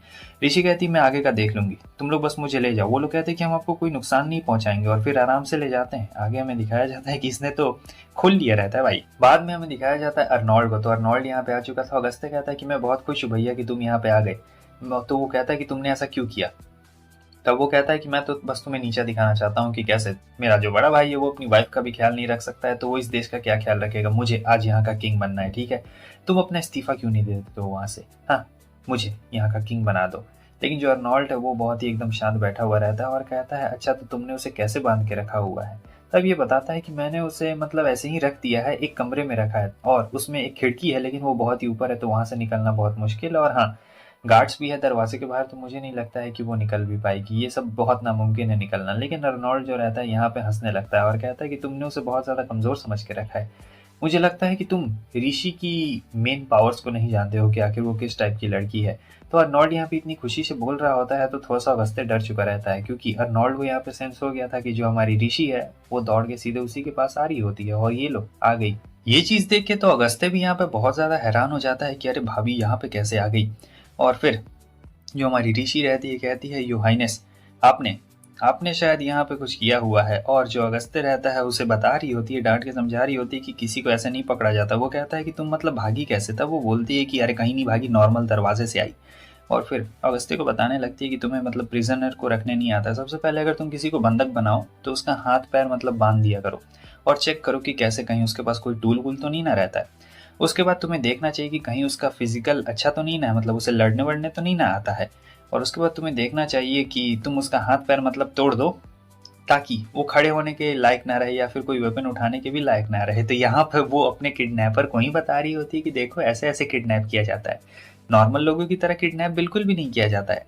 तो अर्नोल्ड कहता है कि बस बहुत हो गया यार, आराम से रहो, शांत रहो, तुम इसे क्यों बता रही हो, वैसे भी ये मेरा बेकार सा भाई है। और तब वो पूछती कि तुम्हारा गोल क्या है। तब ये गोल बताता है और सोच रहा होता है कि यार मैंने अपने भाई के गले पे वो स्कार नहीं देखा है। और फिर अपना गोल बताता है कि मैं यहाँ का एम्परर बनना चाहता हूँ, मैं नहीं चाहता हूँ कि मेरा भाई यहाँ का एम्परर बने। इसीलिए इसीलिए मैं बस दिखाना चाहता था सभी लोग को कि कैसे ये अपनी वाइफ का भी ख्याल नहीं रख सकता है, इसकी वाइफ को किसी ने अगवा कर लिया है। लेकिन जो ऋषि रहती है वो कहती है कि नहीं, मुझे ऐसा बिल्कुल भी नहीं लगता, मुझे नहीं लगता है कि तुम ये सब चीज़ें दिखाना चाहते हो। ठीक है, मैं सभी तरफ से चीज़ें देखती हूँ, तो मुझे ऐसा बिल्कुल भी नहीं लगता है कि तुम थ्रोन के मालिक बनना चाहते हो। मुझे लगता है कि तुम अपने भाई से बस इतना चाहते हो कि वो तुम्हें एक्सेप्ट करे कि तुम बहुत ही अच्छे हो। और स्लम्स वाली बात भी बता देती है कि कैसे जब अर्नोल्ड ने स्लम्स को पैसे देने से मना कर दिया था, फंड बंद कर दिया था, तब तुमने स्लम्स में पैसे डालना प्राइवेटली चालू रखा था, क्योंकि इसने सारे डायरीज का रिकॉर्ड रखा हुआ था। और ये कह रहा होता है कि नहीं, ऐसा कुछ भी बात नहीं है, मैं वो अपनी मर्जी से कर रहा था, बस ऐसा थोड़ा मोड़ा दे रहा था पैसा और कुछ भी नहीं। मगर ऋषि उसे कह रही होती है कि नहीं, तुम बहुत ही ज्यादा दयालु हो। तब वो कहता है कि हाँ घंटा मैं दयालु हूँ, मैं कुछ नहीं करता हूँ, मैं बहुत बेकार हूँ। तभी ऋषि उसे बताने लगती है सारे कागजात के बारे में, जो जो उसने देखा रहता है कि कैसे उसने बहुत सारे गरीब लोगों की मदद की है। हालांकि ये सारी बातें अर्नोल्ड को भी नहीं पता थी, आज उसके सामने क्लियर हो रही है ये सारी बातें। तो अगस्त्य यहाँ पे थोड़ा सा शर्मा भी रहा होता है, उसे काफी ज्यादा मतलब अजीब भी लग रहा होता है कि उसका ये चीज सामने आ गया। असल में ये रहता है एक पूकी है, मगर ये दिखा नहीं रहा होता है कि ये एक पूकी है, और बस बोलता है कि मुझे अर्नोल्ड को गलत साबित करना है, ठीक है, और इसके लिए मैं कुछ भी करूंगा। लेकिन वो कहती है कि नहीं तुम गलत हो, तुम बस चाहते हो। लेकिन वो चिल्ला के कहता है कि नहीं तुम गलत हो, ठीक है, और यही सब सच बात है, मैं उसे बहुत शर्मिंदा करना चाहता हूँ। तभी अर्नोल्ड कहता है कि बस बस करो, अब बस बहुत हो गया। लेकिन यहाँ पे उसका भाई अगस्त्य चिल्ला रहा होता है और कहता है कि मैं अपने भाई से छुटकारा पाना चाहता हूँ, मैं इसे बिल्कुल ही पसंद नहीं करता हूँ, मैं चाहता हूँ कि ये कहीं दूर चला जाए, बहुत ज़्यादा दूर चला जाए। और यही कहते कहते अब अर्नोल्ड कहता है कि बस हो गया, चुप रह जाओ, ठीक है, तुम मेरे भाई बिल्कुल नहीं हो, और तुम इसके ऊपर टाइम वेस्ट क्यों कर रही हो, ये किसी भी काम का नहीं है, मैं बचपन से इसे जानता हूँ, ये बहुत बेकार है। मैं जानता हूँ कि तुम इसे सिखाने की कोशिश कर रही हो, मगर ये नहीं सीखने वाला है, कुछ नहीं सीखेगा, ये एक नंबर का गधा है। और ये सारी चीज़ें जब वो बोलता है तब काफ़ी बुरा लगता है अगस्त्य को, और वो भाग जाता है। वो तो भाग गया था, और नॉर्ड कहता है कि उसके पीछे जाने की कोई भी ज़रूरत नहीं है। लेकिन फिर ये कह रही होती है कि तुम मुझे बताओ, आखिर तुम क्या चाहते हो। मुझे लगता है कि तुम्हारा भाई तुम्हारी बहुत ज़्यादा परवाह करता है, और तुम शायद छुपके छुपके इस किंगडम को छोड़ के कहीं पे गायब हो जाना चाहते हो। तो मैं जानती हूँ कि तुम्हारा भाई तुम्हारा बहुत ज़्यादा परवाह करता है, और मैं भी तुम्हारी परवाह करती हूँ। तो मैं चाहती हूँ कि तुम फ्यूचर में हमारे साथ रहो और यहीं पे रहो। लेकिन यहाँ पे आप अर्नोल्ड का चेहरा देख सकते हो, और वो कहता है कि हाँ मेरा भाई घंटा, मेरा भाई कुछ होने वाला है। तब ऋषि कहती है कि वो तुम्हारा सक्सेसर नहीं बनना चाहता है, तुम पक्का कुछ ना कुछ छुपा रहे हो, जो कि शायद वो जानता है, लेकिन उसे भी सारी सच्चाई नहीं पता है, तुम मुझे बता सकते हो। लेकिन अर्नोल्ड यहाँ पे बिल्कुल भी नहीं बताने वाला था कि उसका प्लान क्या है। और हाँ, वैसे भी हमारी ऋषि ने पहले से ही साथ जिंदगी जी ली है, तो उसे भी शायद कुछ अंदाजा ना हो, क्योंकि वो इससे पहले कभी भी नहीं मिली थी। कहता है कि फाइनली मैं कन्विंस्ड हो गया, तुम बहुत ज़्यादा चालाक हो, लेकिन मुझे नहीं लगता है कि इस सब में हमारे भाई को इसमें शामिल करना चाहिए, क्योंकि मैं एक दिन गायब हो जाऊंगा, और जब मैं गायब होऊंगा तब मैं नहीं चाहता हूँ कि मेरा शोक कोई भी मनाए। तो मेरे जैसे पर्सन के लिए तुम लोग को रोने की जरूरत बिल्कुल भी नहीं है। मगर ऋषि कह रही होती है कि मुझे पता है कि तुम्हारा फ्यूचर हम लोग अच्छा कर सकते हैं, आखिर तुम ऐसा क्यों सोचते हो, तुम ऐसा नहीं सोचना चाहिए। मगर अर्नोल्ड यहाँ पे कहाँ मानने वाला था, वो तो अपनी बातों पे टिका हुआ रहता है और कहता है कि तुम्हें जो करना है तुम वो कर सकती हो, मुझे कोई भी रिग्रेट्स नहीं है। लेकिन अब ऋषि सोच रही होती है कि मुझे जाके अगस्त्य को समझाना पड़ेगा, और यहाँ पे वो बहुत ज़्यादा थक भी गई रहती है। तो जब वो ऊपर जा रही थी तो उसे काफ़ी ज़्यादा थकावट महसूस हो रहा था, मतलब ऐसा लग रहा होता है कि वो चढ़ ही नहीं पाएगी। और जो हमारा अगस्त्य रहता है वो वहाँ ऊपर रहता है। अब सोच रही होती है कि कहीं वो बच्चा कुछ कर ना ले, क्योंकि वो रहता तो छोटा ही है, इन लोगों से काफ़ी ज़्यादा उम्र में छोटा रहता है। तो हमें दूसरी तरफ अगस्त्य को दिखाया जाता है जो कि चुपचाप टेरेस पे बैठा हुआ था और याद कर रहा होता है पुरानी बातें कि कैसे इसके सैनिक घायल थे, तो अचानक से कुछ इन्वेडर्स आ गए थे अंदर में, ठीक है, और यहाँ पे उसके अलावा और कोई भी नहीं था। हालांकि वो लोग खतरनाक थे, लेकिन फिर भी इसने अपनी जान पे खेल कर उन्हें बचाने की कोशिश की, लेकिन तब तक अर्नोल्ड आ जाता है और उन सारे इन्वेडर्स को मार देता है। कहता है कि तुम्हें अपनी जान खतरे में नहीं डालनी चाहिए, ऐसे आगे से तुम ऐसा कभी भी नहीं करोगे। लेकिन उस दिन अर्नोल्ड ने इसकी तारीफ भी की थी। हालांकि वो आखिरी बार की तारीफ थी, उसके बाद अर्नोल्ड ने उसकी कभी भी तारीफ नहीं की। और ये जो क्रेविंग्स है, ये ऑगस्टे चाहता था उसे वापस मिले। और फिर हमें प्रेजेंट में दिखाया जाता है जहाँ पे ऋषि वहाँ आ चुकी रहती है। तो वो कहता है कि आप यहाँ पे क्यों आई हैं भाभी, क्या आप मुझे फिर से बताने वाली हैं कि आप मुझे आपको कैसे किडनैप करना चाहिए ताकि आप इस बार बिल्कुल भी ना भाग सके। असल में ये ऋषि को बिल्कुल नुकसान नहीं पहुंचाना चाहता था और बता रहा होता है कि मैं जानता हूँ कि मेरे भाई का कुछ फ्यूचर में प्लान है और वो यहाँ से भाग जाना चाहता है, लेकिन अगर मैं किंग बन जाता हूँ तो वो भाग जाएगा, लेकिन अगर वो किंग बन के रहेगा तब सर्कमस्टेंसेस अलग होंगे। मैं चाहता हूं कि मैं अपनी जान खतरे में डाल दूं या फिर मैं ऐसा कुछ भी ऐसा काम कर दूं जिससे मेरा भाई इस देश को छोड़ के जा ही ना पाए, जो कि बहुत ज्यादा सिंपल सी बात है। और ऋषि कहती है कि मुझे ये पता है कि तुम अपने भाई से बहुत प्यार करते हो। तब अगस्त्य कहता है कि ना ना ना, मैं प्यार नहीं करता हूँ। लेकिन ऋषि कहती है मगर वो तो तुम्हें अपना इकलौता और सबसे प्यारा भाई मानता है। ये सुन के अगस्त्य को थोड़ा सा अच्छा तो लगता है, मगर धीरे धीरे उसके कदम पीछे जा रहे होते हैं और वो कहता है कि अच्छा ऐसी बात है, तो मुझे लगता है कि मुझे अपने भाई के लिए कुछ करना चाहिए, मैं उसके काम आना चाहता हूँ। तो वो धीरे धीरे पीछे चढ़ रहा होता है। अब जो ऋषि रहती है वो उसे रोकने के लिए आगे बढ़ती है, मगर कमजोरी उसे रहती है तो वो बिल्कुल भी आगे नहीं बढ़ पाती है और ये गिर चुका रहता है भाई यहाँ नीचे और कुछ नहीं कर पाती है वो। लेकिन अर्नोल्ड आ जाता है और तुरंत ही उसका हाथ पकड़ लेता है। ये देख के सभी लोग हैरान हो चुके रहते हैं कि ये इतनी जल्दी कैसे आ गया। उसके बाद अर्नोल्ड कहता है कि बेवकूफ कहीं के, फिर उसे ऊपर खींचता है और खींचने के बाद देता है भाई एक जोरदार चाटा और कहता है कि तुम्हें पता भी है तुम मेरे लिए कितने ज्यादा कीमती हो, आखिर तुम क्या सोच रहे हो। तो वो कहता है मैं आपकी मदद करना चाहता था बस। अर्नोल्ड चिल्लाते हुए कहता है इसमें कौन सी मदद होने वाली है, हाँ, तुम इससे अपने आप को खतरे में डाल रहे हो और तुम मेरे सबसे प्यारे भाई हो, तुम ही मेरे एक प्यारे से लौते भाई हो और तुम अपने आप को खतरे में डाल रहे थे। ये सब सुनने के बाद तो अगस्त्य को यकीन नहीं हो रहा था कि भाई मतलब ये क्या बोल रहा है, क्या मैं इसका सबसे अच्छा भाई हूँ इस पूरी दुनिया में। वो कहता है कि हाँ तुम ही हो मेरे सबसे प्यारे भाई। अब जो ऋषि रहती है उसकी तो हालत वहाँ पीछे खराब हो रही होती है, लेकिन अगस्त्य रहता है भाई ये तो एकदम प्यार में पागल हो गया था अपने भाई के और रोने लगता है। कहता है मुझे माफ कर दीजिए भैया, लेकिन वो कहता है कि कोई बात नहीं, रोना बंद करो ठीक है। तो ऋषि जो रहती है उसकी हालत यहाँ खराब हो रही थी, तो आता है उसके पास और कहता है तुम ठीक हो ना। वो जैसे ही पास में आता है ऋषि को चक्कर आने लगते हैं कमजोरी की वजह से और वो सो जाती है। अगस्त्य को लगता है कि ये सब उसकी वजह से हुआ है, तो वो अपने भाई से माफी मांग रहा होता है। तो वो कहता है नहीं तुम्हारी वजह से नहीं है, इसे बस थोड़ा सा चक्कर आ गया था। वैसे मेरे भाई तुम मेरी मदद करना चाहते थे ना, तो आज मैं भाई होने के नाते तुमसे मदद मांग रहा हूँ कि जाओ घोड़ा गाड़ी बाहर निकालो और इस बार मुझे तुम्हारे ऊपर पूरा भरोसा है। अब ये सब सुनने के बाद तो जो अगस्त्य रहता है उसका एकदम दिल धक धक करने लगता है और सोच रहा था कि क्या इसे मेरे ऊपर पूरा भरोसा है। ठीक है तुम यहीं पे रुको, मैं अभी घोड़ा गाड़ी तैयार करके लाता हूँ। और फिर वो चला जाता है। अगले दिन के सीन को हमें दिखाया जाता है जहाँ पे वो उठ चुकी रहती है। तो अर्नोल्ड अगस्त्य का लेटर लेके आया रहता है जिसमें लेटर में ये लिखा हुआ था कि मैं वापस से स्लम्स में अपना काम शुरू कर रहा हूँ और आपका बहुत बहुत शुक्रिया, आपने मेरी इतनी ज़्यादा मदद की और जो भी मैंने कुछ आपके साथ किया है उस सभी चीज़ों के लिए मैं आपसे तहे दिल से माफ़ी मांगना चाहता हूँ। इसका मतलब वो स्लम्स में वापस चला गया है और जो गरीब लोग हैं उनकी मदद कर रहा है जैसा कि पहले वो किया करता था। ये सब सुन के तो काफ़ी ज़्यादा अच्छा लग रहा होता है ऋषि को, लेकिन अर्नोल्ड यहाँ पे उससे माफ़ी मांगता है। कहता है कि मुझे माफ़ करना, मैंने तुम्हें दूसरी बार टच कर दिया, पहली बार तो वो हो गया था। तो पहली बार वो याद कर रही होती है कि अरे भाई हाँ किस किया था ना, इसीलिए वो काफ़ी शर्मा जाती है और पूछता है कि तुम्हें जानना नहीं है दूसरी बार कब मैंने टच किया। तो वो कहती है कि नहीं नहीं मुझे बिल्कुल भी नहीं जानना है। उसके बाद वो कहता है तुम्हारा बहुत बहुत शुक्रिया, तुम्हारी वजह से वो काफ़ी बदल गया है और काफ़ी अच्छा है। तब ये कहती है कि आखिर वो है भी तो मेरा ही ब्रदर इन लॉ, क्या ही होगा। तो हम देखते हैं कि ऋषि अगस्त्य के पास जाती है और उसे कहती है कि तुम तो काफ़ी अच्छा काम कर रहे हो। तब वो बताता है कि हाँ मेरे बड़े भाई ने मुझे कहा है कि स्लम्स में मुझे ही सारा काम देखना है और ये सब आपकी वजह से ही हुआ है, तो मैं इसमें आपको भी शुक्रिया अदा करना चाहूँगा क्योंकि आप नहीं होती तब इतना कुछ नहीं हो पाता। तो यहाँ पे ऋषि उसे एक बात बोलती है, मतलब उसे एक काम करने के लिए बोलती है और ये सुनने के बाद तो अगस्त्य कहता है कि क्या भाभी आप सचमुच चाहती हैं कि मतलब मैं ये काम करूँ। वो कहती है कि हाँ मैं ये चाहती हूँ और ये एक टॉप सीक्रेट काम रहता है इसलिए हमें इसके बारे में बिल्कुल भी नहीं बताया जाता है। तो यहाँ पे सीन कट हो चुका रहता है। हम देखते हैं कि ये आई रहती है, कमरे से बाहर निकलती है और जा रही होती है और दूसरी तरफ जो ओलिवर रहता है वो बताता है कि यहाँ पे लेटर आया हुआ है। तो जो हमारी ऋषि रहती है वो यहीं आती है और कहती है कि अपने इतने बिजी शेड्यूल में भी मुझसे मिलने के लिए टाइम निकाला आपने, आपका इसके लिए बहुत बहुत शुक्रिया। मैं आपको एक नया रूम दिखाना चाहती हूँ और वो रूम बहुत ही ज़्यादा स्पेशल है, मैंने खुद से डिज़ाइन किया है सारी चीज़ें, मतलब एकदम फर्निश्ड पूरा कर दिया गया है। तो वो कहता है कि मुझे यकीन नहीं हो रहा है, मतलब तुम वो विला में मुझे ले जाना चाहती हो और कहना चाहती हो कि अब से वो मेरा रूम है, लेकिन वो विला तो इतने सालों से बंद पड़ा हुआ है ना। तो वो कहती है आप चल के देखिए तो सही। तो फिर वो जाने लगता है। ओलिवर को यकीन नहीं होता कि भाई काम छोड़ के बीच में जा रहा है, और हम देखते हैं कि विला को इसने पूरा चेंज कर दिया था। और ये देख के तो अर्नोल्ड भी हैरान होता है, कह रहा होता है कि मतलब इसे तो हमने ऐसे ही कबाड़ खाने जैसा छोड़ दिया था, और ये तो इतना ज़्यादा पुराना था, इतना ज़्यादा बेकार था, तुमने इसे इतना ज़्यादा बढ़िया कैसे बना दिया। ऋषि कह रही होती है कि हाँ, इस रूम को बनाने में बहुत ज़्यादा मेहनत लगी है और ये अब से आपका ही रूम है। तो वो बहुत ज़्यादा इस प्राउड महसूस कर रहा होता है, क्योंकि आखिर होने वाली वाइफ भी तो इसी की है ना, जो हमारी ऋषि रहती है। तो ऋषि कह रही होती है कि हाँ हाँ, ये बात तो बिल्कुल सही है।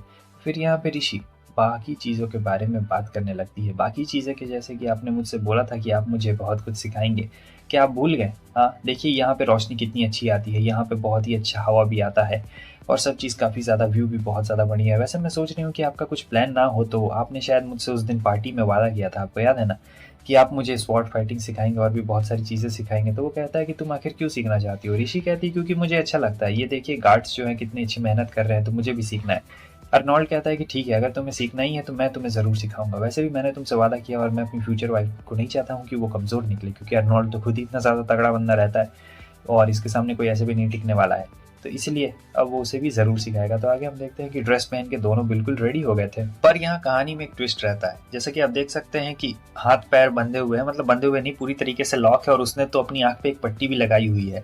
तो ऋषि यहाँ पे समझ जाती है और वो बता रही होती है ऐसा इसलिए किया गया है क्योंकि मान लो लड़ाई लड़ रहे हैं हम लोग कहीं युद्ध के मैदान में, और कोई सिस्टम काम करना बंद कर देता है, जैसे हाथ या पैर काम करना बंद कर देता है, चोट लग जाती है, कुछ हो जाता है, तो उसी के लिए यहाँ से ट्रेनिंग करना ही बहुत ज़्यादा बेहतर होता है। तो ये सब सुन के अर्नोल्ड काफ़ी ज़्यादा खुश हो जाता है, कहता है कि वाह, मानना पड़ेगा, तुम सिर्फ खूबसूरत ही नहीं हो, तुम्हारे अंदर दिमाग भी बहुत ज़्यादा भर भर के है। चलो, इसके बदले में मैं तुम्हें दिखाता हूँ कि आखिर तुम्हारी ट्रेनिंग क्या होने वाली है, क्योंकि मैं तुम्हारी इच्छा जो पूरी करने वाला हूँ। चिंता मत करो, मैं तुम्हें ज़्यादा ज़ोर से हिट नहीं करूँगा, क्योंकि तुम हो तो आखिर मेरी फ्यूचर वाइफ, इसलिए मैं तुम्हें ज़ोर से हिट नहीं करूँगा। चलो आ जाओ। तो इसके बाद ऋषि आती है भाई हमला करने के लिए अर्नोल्ड के पास में, लेकिन अर्नोल्ड बहुत ही ज़्यादा तगड़ा रहता है। यहाँ पे तो ऋषि की हालत ही वो ख़राब कर देता है और कहता है कि आ जाओ आ जाओ, ज़्यादा ज़्यादा सोचो मत, तुम बस आओ और हमला कर दो मुझ पे। तो उसके बाद जो ऋषि रहती है वो हमला कर देती है भाई, हमला कर ही रही होती है, और कहता है कि तुम बहुत लाइट वेट हमला कर रही हो, थोड़ा अच्छा करो। उसके तो पसीने छूट चुके रहते हैं ऋषि के। गार्ड्स भी देख के कह रहे होते हैं कि यार अर्नोल्ड सामा तो सही में बहुत ज़्यादा ही खतरनाक है, मानना पड़ेगा। ऋषि पहले भी लड़ चुकी रहती है, तो अर्नोल्ड जब अपना स्पेशल टेक्निक इस्तेमाल करने जा रहा होता है तो वो बच जाती है, और ये देख के अर्नोल्ड भी थोड़ा सा हैरान हो जाता है कि यार ये क्या, ये बच कैसे गई, मतलब ये तो काफ़ी खतरनाक है, तुमने तो मतलब क्या सोच रही हो तुम। तब ऋषि कुछ नहीं बोलती और वो सोचता है कि अच्छा, तो इसका मतलब ये अपने मन में किसी और को सोच के मेरे साथ लड़ रही है। मुझे तो काफ़ी जलन महसूस हो रही है कि आखिर ये किसे अपने मन में सोच के मेरे साथ लड़ रही है। लेकिन उसे ये नहीं पता रहता है कि ऋषि उसी के बारे में सोच रही थी। उसका वो जो बाकी 7 जिंदगी था उसमें अर्नोल्ड नहीं तो मारा था ना, अलग अलग तरीके से था रहता है।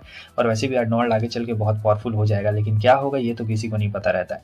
तो अब जो ऋषि रहती है वो अपना हमला करने जा रही होती है, अपना बहुत ही स्पेशल मूव जिसे अर्नोल्ड नहीं बच सकता था। लेकिन हम देखते हैं कि यहाँ पे तो उल्टा ही हो चुका रहता है, जो ऋषि की तलवार है वही गिर गई रहती है, और यहाँ पे वो हार चुकी रहती है बहुत बुरी तरीके से। उसके बाद वो उसके हाथ के वो जो हथकड़ी रहते हैं उन्हें खोल देता है और कहता है कि तुमने मतलब बहुत ही अच्छा काम किया, तुम्हारी ये लड़ाई तो सचमुच काफ़ी ज़्यादा बेहतर है, तो ऐसा लड़ने मज़ा आया। वैसे क्या हुआ, तुम खड़ी क्यों नहीं हो पा रही हो?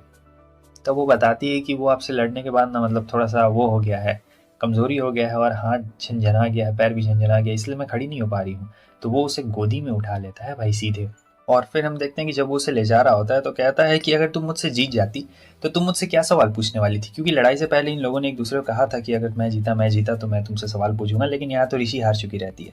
तब ऋषि उससे पूछ रही होती है सवाल कि आपका डेट ऑफ बर्थ कितना है और आपका बाकी चीज़ क्या है, मतलब क्या पसंदीदा चीज़ है, क्या पसंदीदा चीज़ नहीं है। तो यही सारी चीज़ें वो पूछ रही होती है, और ये सुन के तो अर्नोल्ड को हंसी आ जाती है, क्योंकि अर्नोल्ड ऐसा बंदा नहीं ना है। लेकिन अब भाई ऋषि पूछ रही है तो उसे बताना ही पड़ेगा। तो अर्नोल्ड उसे सारी चीज़ें बताते जा रहा होता है, उसे साथ में लेके जा रहा होता है। सारी मेट्स देख रही होती है, कहती कि क्या हो रहा है। उसके बाद हम देखते हैं कि अब यहाँ पे कुछ काम चल रहा होता है ओलिवर का। तो वो पूछती क्या तुम अपना शिफ्ट कर रहे हो क्या रूम? तो वो कहता है कि हाँ, वैसे देखिए ना, अर्नोल्ड सोया नहीं है कितने दिनों से, और देखिए वो कितना ज़्यादा काम कर रहा है। मैंने तो बोला लेकिन वो सो नहीं रहा है, आप ही एक काम करिए ना, आप जाके उसे बोलती क्यों नहीं है, तो वो जाके ज़रूर सो जाएगा। तो ऋषि कहती है कि हाँ, आप बिल्कुल भी टेंशन मत लीजिए, मैं जाती हूँ, उसे बोल देती हूँ। तो उसके बाद जो ऋषि रहती है आ जाती है और कहती है कि देखिए आपकी बॉडी को भी रेस्ट की ज़रूरत है, आप दिन भर ऐसे नहीं रह सकते, काम नहीं कर सकते हैं। लेकिन वो उसे कहता है कि चली जाओ यहाँ से, मुझे काम करना है थोड़ा सा। काम को कुछ ज़्यादा ही प्रायोरिटी देता था।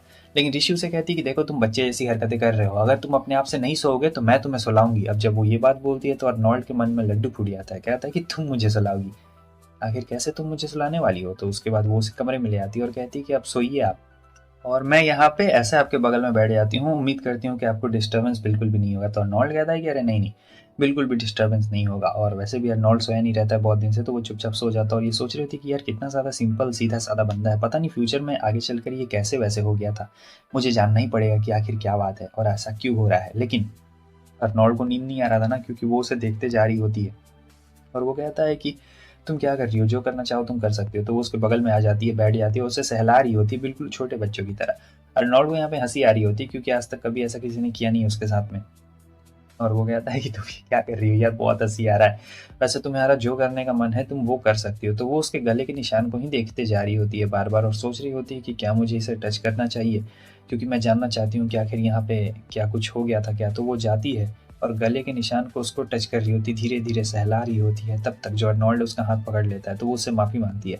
फिर वो कहता है तुम ये सब जानबूझ के कर रही हो ना, और वो एकदम शर्मा जाती है भाई, कहता है ठीक है कोई बात नहीं, और फिर सो जाता है। तो उसके बाद हम देखते हैं ये भी अपना उतार लेती है और कहती है कि ठीक है, जैसा मैंने आपके साथ किया आप भी मेरे साथ वैसा करिए। लेकिन वो तो उसके तकिया मुंह पे मार देता है और कहता है कि तुम भी ना बहुत ज़्यादा ही अजीब हो, हाँ हाँ तुम ये सब जानबूझ के कर रही हो, मैं जानता हूँ। तो वो कहती है कि अरे छोड़िए इसे, आप क्या कर रहे हैं। तो यहाँ पे बहुत ही रोमांटिक सीन हो जाता है, मैं तुम लोग को क्या बताऊँ।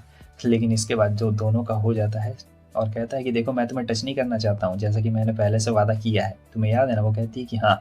और फिर क्या था भाई, उसे सोना रहता है। तो अर्नोल्ड कहता है कि ठीक है तुम यहाँ पे सो सकती हो।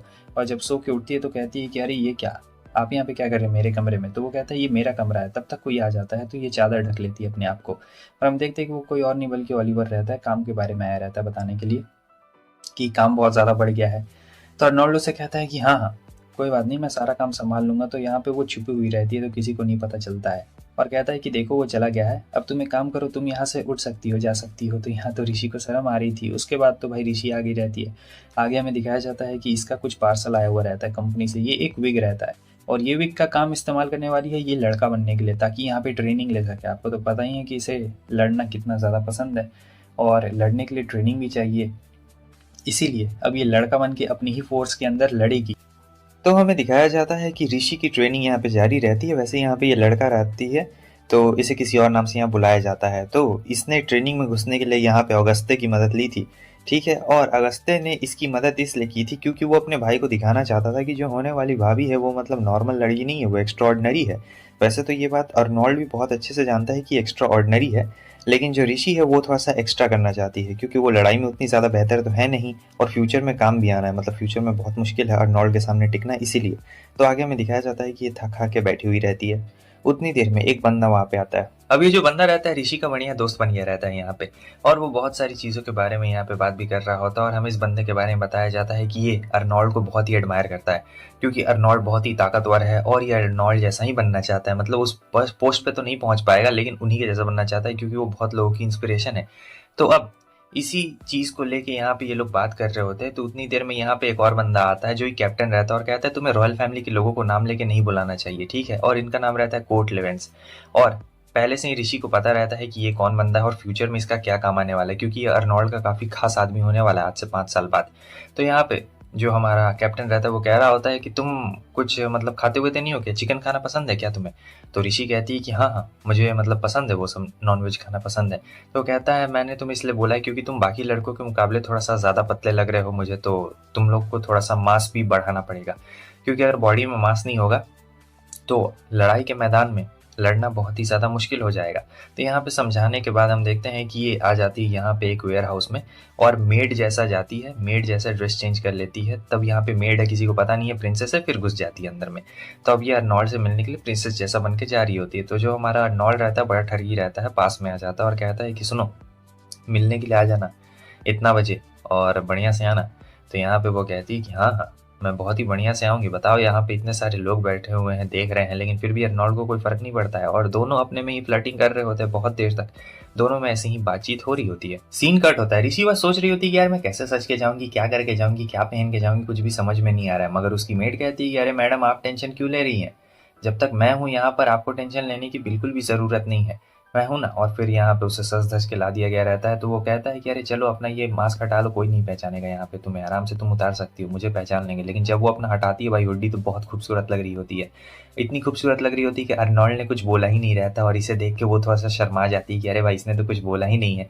अर्नोल्ड बोलना चाहता था और कहता है कि यार मुझे तुम्हारी मेड की तारीफ़ करनी पड़ेगी, काफ़ी मस्त काम किया है।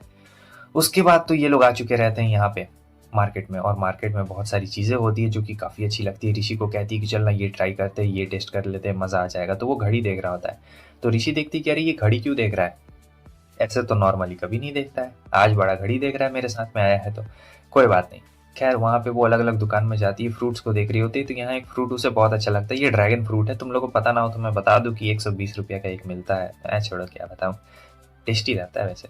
और फिर वो उसे देती है खाने के लिए, वो मना करता है लेकिन वो नहीं ले रहा होता है, लेकिन फिर वो कहती है कि अरे खाओ ना, मज़ा आ जाएगा। तो उसके बाद वो कहता है कि ठीक है, हमें किसी ऐसे के पास मिलने जाना है जो कि हमसे मिलने के लिए नहीं आ सकते किंगडम में, इसलिए चलो। तो यहाँ पे तो हम देखते हैं कि ये एक सोने की शॉप में आई हुई रहती हैं, जहाँ पे वो दोनों इन्हें ग्रीटिंग्स कर रहे होते हैं। कहती है प्रिंसेस आपका यहाँ पे बहुत बहुत स्वागत है। तो असल में ये लोग यहाँ पर ज्वेलरी चूज करने के लिए आए रहते हैं और ज्वेलरी काफ़ी ब्यूटीफुल रहता है। तो वो लेडी कहती है कि आप बता सकती है कि इनमें से कौन नकली है, कौन सा असली है? तो थोड़ी देर सोचने के बाद जो हमारी ऋषि रहती है उसे पता नहीं चल रहा होता। अर्नोल्ड बस उसका टेस्ट ले रहा होता है। तो यहाँ पे वो साफ साफ बोल देती है कि मुझे नहीं पता चल रहा है। मैं ऑनेस्टी से कहना चाहती हूँ कि मुझे नहीं पता चल रहा है। तो वो लेडी कहती है कि चलिए आप कम से कम ऑनेस्ट तो है ना, बाकी लोग की तरह नहीं ना। लेकिन वो कहती है कि मुझे टूल चाहिए, क्या आप मुझे टूल दे सकती हैं? तो वो उसे टूल देती है। उसके बाद वो टूल से देख रही होती है और टूल से देखने के बाद ऋषि यहाँ पर एकदम आराम से बता देती है कि कैसे ये सभी नकली है, ठीक है। और अर्नोल्ड तो भाई पूरा खुश होता है क्योंकि उसी की वाइफ रहती है भाई, अब खुश तो होगा ही क्योंकि इतना चालाक जो वाइफ रहती है। तो ये देख के वो लेडी कह देती है कि आप तो काफ़ी ज़्यादा मतलब कमाल किया, आज तक किसी ने भी नहीं पकड़ा है और किसी ने हमसे कभी टूल मांगा भी नहीं था। आप तो सही में बहुत ज़्यादा कमाल किए हैं, आप लोग वहाँ पे बैठिए। और फिर अर्नोल्ड चला जाता है वहाँ पे बगल में बैठने के लिए। तो ऋषि आती है और कहती है माफ़ करना, मैंने पहले वैसे गड़बड़ी कर दी। लेकिन वो कहता है कि नहीं नहीं, इसमें तुम्हारी कोई भी गलती नहीं है, वैसे तुम ये क्यों कर रहे हो? तब वो कहता है कि मैं बस अपनी वाइफ के लिए एक छोटा सा गिफ्ट लेना चाहता हूँ और कुछ नहीं। तो उसके बाद वो बहुत सारे दिखा रहे होते हैं, जहाँ पे वो बोलती है लेडी कि मिस्टर अर्नोल्ड यहाँ पे आपके लिए ही लेने के लिए आए हैं, बताइए आपको किस तरीके का चाहिए, मतलब जो भी चाहिए बहुत ही ज़्यादा बढ़िया है, आपका पर्सनल फेवरेट बताइए, कलर क्या होगा, तो हम लोग उसी के हिसाब से चूज़ कर देंगे। अब ऋषि यहाँ पे उसे कुछ समझ नहीं आ रहा होता है। वो बहुत ज़्यादा कंफ्यूज होती है कि यार कौन सा कलर का लिया जाए, और ये बुढ़िया कह रही हो कि अपना अच्छा रंग लो। तब देखती है वो सीधे अर्नोल्ड की आंखों में, जो कि देख सकते हैं कि सी ब्लू टाइप का आंख रहता है, ठीक है। तो यहाँ पे वो अपने मन में बोलते बोलते कब मुंह पे बोल देती है कि इनकी आंखें कितनी ज़्यादा अच्छी हैं, मुझे इन्हीं की आंखों जैसा चाहिए। और उसे भनक तक नहीं लगती है कि उसने ये अपने मुंह से बोल दिया है, उसका दिमाग बिल्कुल काम करना बंद कर देता है। तो जो ओल्ड लेडी होती है कहती है कि वाह, आपने तो मतलब काफ़ी ज़्यादा कमाल का मतलब चूज़ किया है, आप तो बहुत ही ज़्यादा बढ़िया है। लेकिन वो कहती है कि अरे नहीं, मेरे कहने का मतलब ये नहीं था, मैं कह रही थी कि इनका आँख का कलर बहुत ज़्यादा अच्छा है। तो वो लेडी कहती है आप बैठिए, मैं लेके आती हूँ। उसके आगे हमें दिखाया जाता है कि ये दोनों ऐसे बाहर में सनसेट देख रहे होते, काफ़ी ज़्यादा बढ़िया रहता है कैसल में। वो पूछती है कि तुम मतलब मेरे लिए क्यों ले रहे हो? वो तब बताता है मैं वो इसलिए ले रहा हूँ क्योंकि मैं चाहता हूँ कि तुम अपने हाथ में बर्तन वर्तन और तलवार के अलावा भी कुछ पहनो, जिसे देख के मुझे ऐसा लगे कि हाँ हाँ भाई हाँ, ये अर्नोल्ड की वाइफ है। तो ऋषि तो यहाँ पे भाई पूरा एकदम ब्लश करने लगती है, क्या ही बोला जाए। लेकिन ऋषि यहाँ पे ये भी पूछ रही होती है कि आखिर आखिर यार ये सब मतलब चीज़ क्या है, हम लोग यहाँ पे कर क्या रहे हैं, आखिर तुम किसका इंतज़ार कर रहे हो? तो वो कहता है तो जितना मैंने सोचा था तुम मुझसे ज़्यादा स्मार्ट निकल गई, तुम्हें कैसे पता मैं यहाँ किसी का इंतज़ार कर रहा हूँ? तब वो बताती है क्योंकि उस वक्त तुम घड़ी देख रहे थे और मैंने जहाँ तक देखा है कि तुमने बस एक ही बार घड़ी देखा था, उसके बाद तुमने घड़ी नहीं देखा था। तो मुझे लगता है कि तुम इंतज़ार कर रहे हो क्योंकि उस वक्त से अभी तक काफ़ी ज़्यादा देर हो गई थी और तुम पॉकेट वॉच वैसे तो रखते नहीं हो, लेकिन तुमने रखा था। बताओ किसका इंतज़ार कर रहे हो? तब वो बताता है कि एक खास दोस्त जो मेरी वेडिंग में सबसे पहले आना चाहता है। लेकिन ऋषि को भी नहीं पता रहता है यार ये किसकी बात कर रहा है, मतलब कौन सा इसका ऐसा खास दोस्त है जो इसकी वेडिंग में सबसे ज़्यादा पहले आना चाहता है। तो वो कहता है कि देखो वो आ रहा है। तो आगे हमें कार्ड को दिखाया जाता है और मैं बता दूं कि ये दूसरे किंगडम का प्रिंस रहता है जिसका नाम काइल है, और पिछले जन्म में इसने इसके घर काम किया था मेड से, ठीक है। तो काइल और जो अर्नोल्ड का रिश्ता है वो उतना ज़्यादा ठीक नहीं है किंगडम का, एक तरीके से ठीक ठाक बैलेंस ही चलता है। तो यहाँ पे वो सोच रही होती है कि आखिर मतलब इसने क्यों बुलाया है काइल को, और फिर काइल आ जाता है। असल में काइल बहुत ही अजीब रहता है थोड़ा सा, मतलब सीधे आके लाइन मारने लगता है हमारी ऋषि के ऊपर, वो उसे बहुत ही कॉम्प्लीमेंट्स देने लगता है, पूरा कॉम्प्लीमेंट। और हमें ये भी पता चलता है कि अभी तो इनका किंगडम अच्छा, लेकिन 5 साल बाद ये काइल के किंगडम को भी जला देगा, ऐसा ऋषि का मानना रहता है। तो यहाँ पे कॉम्प्लीमेंट्स की बरसात हो जाती है भाई ऋषि के ऊपर। वो पूरा कॉम्प्लीमेंट्स पे कॉम्प्लीमेंट्स देते जा रहा होता है, कह रहा होता है कि आप गॉडेस जैसी ब्यूटीफुल, एक नंबर है, कमाल की है, मानना पड़ेगा अर्नोल्ड की किस्मत। लेकिन वो देखती है तो देखती है कि अर्नोल्ड तो भाई उसे अजीब नज़रों से देख रहा होता है। उसके बाद बैठ के बात कर रहे होते हैं कि कल मैं उसे दवाई देने के लिए जाऊँ क्योंकि काइल बहुत कमज़ोर है। वो कहता है कि तुम्हें काइल की बड़ी चिंता हो रही है, क्यों, है ना? तो वो कहती है कि नहीं ऐसी कोई भी बात नहीं है, असल में वो कमज़ोर है, इसमें कोई कहने वाली बात नहीं है, उसका मेडिसिन भी चलता है, मुझे पता है। तो अब यहाँ पे वो बताने लगता है कि कैसे वो कल इंस्ट्रक्टर को ही बुलाने वाला है, और ये सोच के ये हैरान हो रही थी कि अरे यार अगर वो आ जाएगा तो वो तो मुझे पहचान लेगा, इंस्ट्रक्टर मतलब वही कैप्टन जिसे आपने पहले देखा था। तो ये थोड़ा सा टेंशन में आ जाती कि अगर वो भी पार्टी में आया तब तो मैं गई कहाँ। रीशे यहाँ पे काइल के लिए कुछ हर्ब उगा रही होती है, क्योंकि ये जो हर्ब्स है उसकी बीमारी को ठीक कर सकते हैं। मगर दिक्कत की बात यह है कि पता नहीं है कि आखिर ये हर्ब्स काम करेंगे भी या फिर नहीं करेंगे, क्योंकि ये बहुत दिक्कत वाली बात है। और जो काइल है उसकी तबीयत काफ़ी ख़राब रहती है। तब तक वहाँ पे एक बंदा आता है और वो कहता है कि हेलो। उसे देख के गार्ड्स कहते हैं लगता है तुम अपने घर का रास्ता भूल गए हो। तो वो कहता है कि मेरा नाम है माइकल, और ये जो माइकल रहता है ये हमारे ऋषि के पिछले ज़िंदगी का टीचर रहता है। मतलब जो उसने 7 ज़िंदगी जी रहती है उसमें से एक ज़िंदगी में ये इसका टीचर बना हुआ रहता है, और इसी ने मेडिकल के बारे में सारी चीज़ें ऋषि को बताई थी। और ये अपने नाम इंट्रोड्यूस करता है कि मेरा नाम है माइकल। उसके बाद जो गार्ड्स होते हैं उसे भगाने वाले रहते हैं, लेकिन तब तक ऋषि आ चुकी रहती है और कहती है कि हेलो मेरा नाम है ऋषि। और फिर ये लोग नेल पॉलिश के बारे में बात करने लगते हैं। तो ये नेल पॉलिश के बारे में सवाल करता है, और ये भी बहुत सारे सवाल करता है कि तुमने मतलब इस पर डिज़ाइन कैसे बनाए, और ये जो डिज़ाइन है अगर इसमें ये केमिकल रिएक्शन हो जाता तो ये कैसे हो जाता। तो ऋषि सारे सवालों का जवाब उसे दे देती है, जो कि काफ़ी उसे अच्छा लगता है। फिर वो कहता है कि तुमने ये जो पीछे पौधे उगाए हैं मिस्टर काइल के लिए, मुझे लगता है कि इनमें से कुछ कुछ जहरीले पौधे हैं, और मुझे नहीं लगता है कि कुछ कुछ काम भी करने वाले हैं। ये सुन के गार्ड्स भी हैरान हो जाते हैं कि कहीं जो ऋषि है वो काइल को पॉइजन तो देने के चक्कर में नहीं ना है। उसके आगे हमें दिखाया जाता है कि अभी आई रहती है काइल के पास में। तो काइल इससे कह रहा होता है कि मुझे तुम पे पूरा भरोसा है, लेकिन यहाँ पे माइकल क्या कर रहा है। और फिर काइल कहता है माइकल से कि ये मिलो नई प्रिंसेस से, लेकिन वो कहता है कि ये कोई प्रिंसेस नहीं है, ये तो मेरी स्टूडेंट है। ये सुन के काइल भी हैरान हो जाता है, क्या ये तुम्हारी स्टूडेंट होने वाली है। तब ये लोग दवाई के बारे में बात करते हैं और काइल को बता रहे होते हैं कि हमारे पास तुम्हारे लिए एक दवाई है। मतलब वो दवाई काम तो कर सकती है लेकिन पता नहीं। तब काइल कहता है कि मैं ठीक होने के लिए कुछ भी दवाई पी सकता हूँ, ठीक है, तुम लोग बस मुझे दवाई दे दो, बस मेरा इतना ही काम हो जाएगा। तो उसके बाद जो ऋषि रहती है कहती है कि ठीक है, लेकिन ये जो है ना थोड़ा सा कड़वा है तो तुम्हें थोड़ा सा देख के पीना पड़ेगा। तो काइल कहता है कि ठीक है, कोई दिक्कत वाली बात नहीं, कड़वा ही तो है, उसके बाद क्या है। तभी जो माइकल रहता है भाई वो ज़बरदस्ती ऐसे बोतल को खोल देता है और कहता है कि ये लो पी लो। तो पूरा पिला देता है और उसका टेस्ट बहुत ही ज़्यादा घटिया आता है भाई, पूरा एकदम मिक्स टेस्ट रहता है, बहुत बेकार। काइल की तबीयत और भी ख़राब हो जाती है, तो वो वहाँ से भाग जाता है। उसके बाद हम देखते हैं कि अब ये लोग दोनों रहते हैं और वो उसे एक बुक भी देता है, और ये सोच रही होती है कि यार ये बिल्कुल मतलब पहले की तरह ही है, टीचर बिल्कुल भी नहीं बदले, पिछले ज़िंदगी में भी वैसे ही थे। पिछले ज़िंदगी में ये एक दवाई के ऊपर मेडिकल टेस्ट कर रहे थे, मगर इन्होंने मुझसे कहा था कि उस टेस्ट को करने के लिए इनके पास कोई सही बंदा नहीं है, वो उन्हें नहीं मिल रहा है, क्योंकि ये जो दवाई है बहुत ज़्यादा खतरनाक हो सकती थी और नॉर्मल ह्यूमन बॉडी से नहीं सह सकता था शायद, इसीलिए पता नहीं अभी तक इन्होंने टेस्ट किया भी होगा उस दवाई को या फिर नहीं, क्योंकि ये लाइफ तो अलग होती है ना। अब उतनी देर में अर्नोल्ड वहाँ पे आ चुका रहता है। अर्नोल्ड कहता है कि चलो वापस चलते। वो कहती है तुम यहाँ पे। अर्नोल्ड कहता है कि ये कौन है। तब माइकल अपने इंट्रोडक्शन देता है और वो कहता है अच्छा तो आप ही है जो मेरी वाइफ को सारी मेडिकल का ज्ञान दे रहे हैं, आपको जो मदद चाहिए होगी मुझसे आप ले सकते हैं। तब माइकल कहता है तब तो ये बहुत ही ज़्यादा अच्छी बात होगी, क्राउन प्रिंस मुझे खुद बोल रहे हैं मदद लेने के लिए, ये तो काफ़ी ज़्यादा अच्छी बात है। उसके बाद अब वो दोनों वहाँ से जाने लगते हैं और ये कहता है तुम हमेशा ऐसे ही लेट करती हो। वो कहती है कि टाइम का पता बिल्कुल भी नहीं चलता। तो उसके बाद वो उसे अपना स्टॉप वॉच दे देता है और कहता है ये लो। वो कहती है कि लेकिन ये तुम्हारे लिए पॉकेट वॉच बहुत ही ज़्यादा कीमती है तुम्हारा। वो कहता है कि नहीं, तुमसे ज़्यादा कीमती बिल्कुल भी नहीं है, ठीक है, और वैसे भी तुम्हें ज़रूरत है थोड़ा सा टाइम देखने की।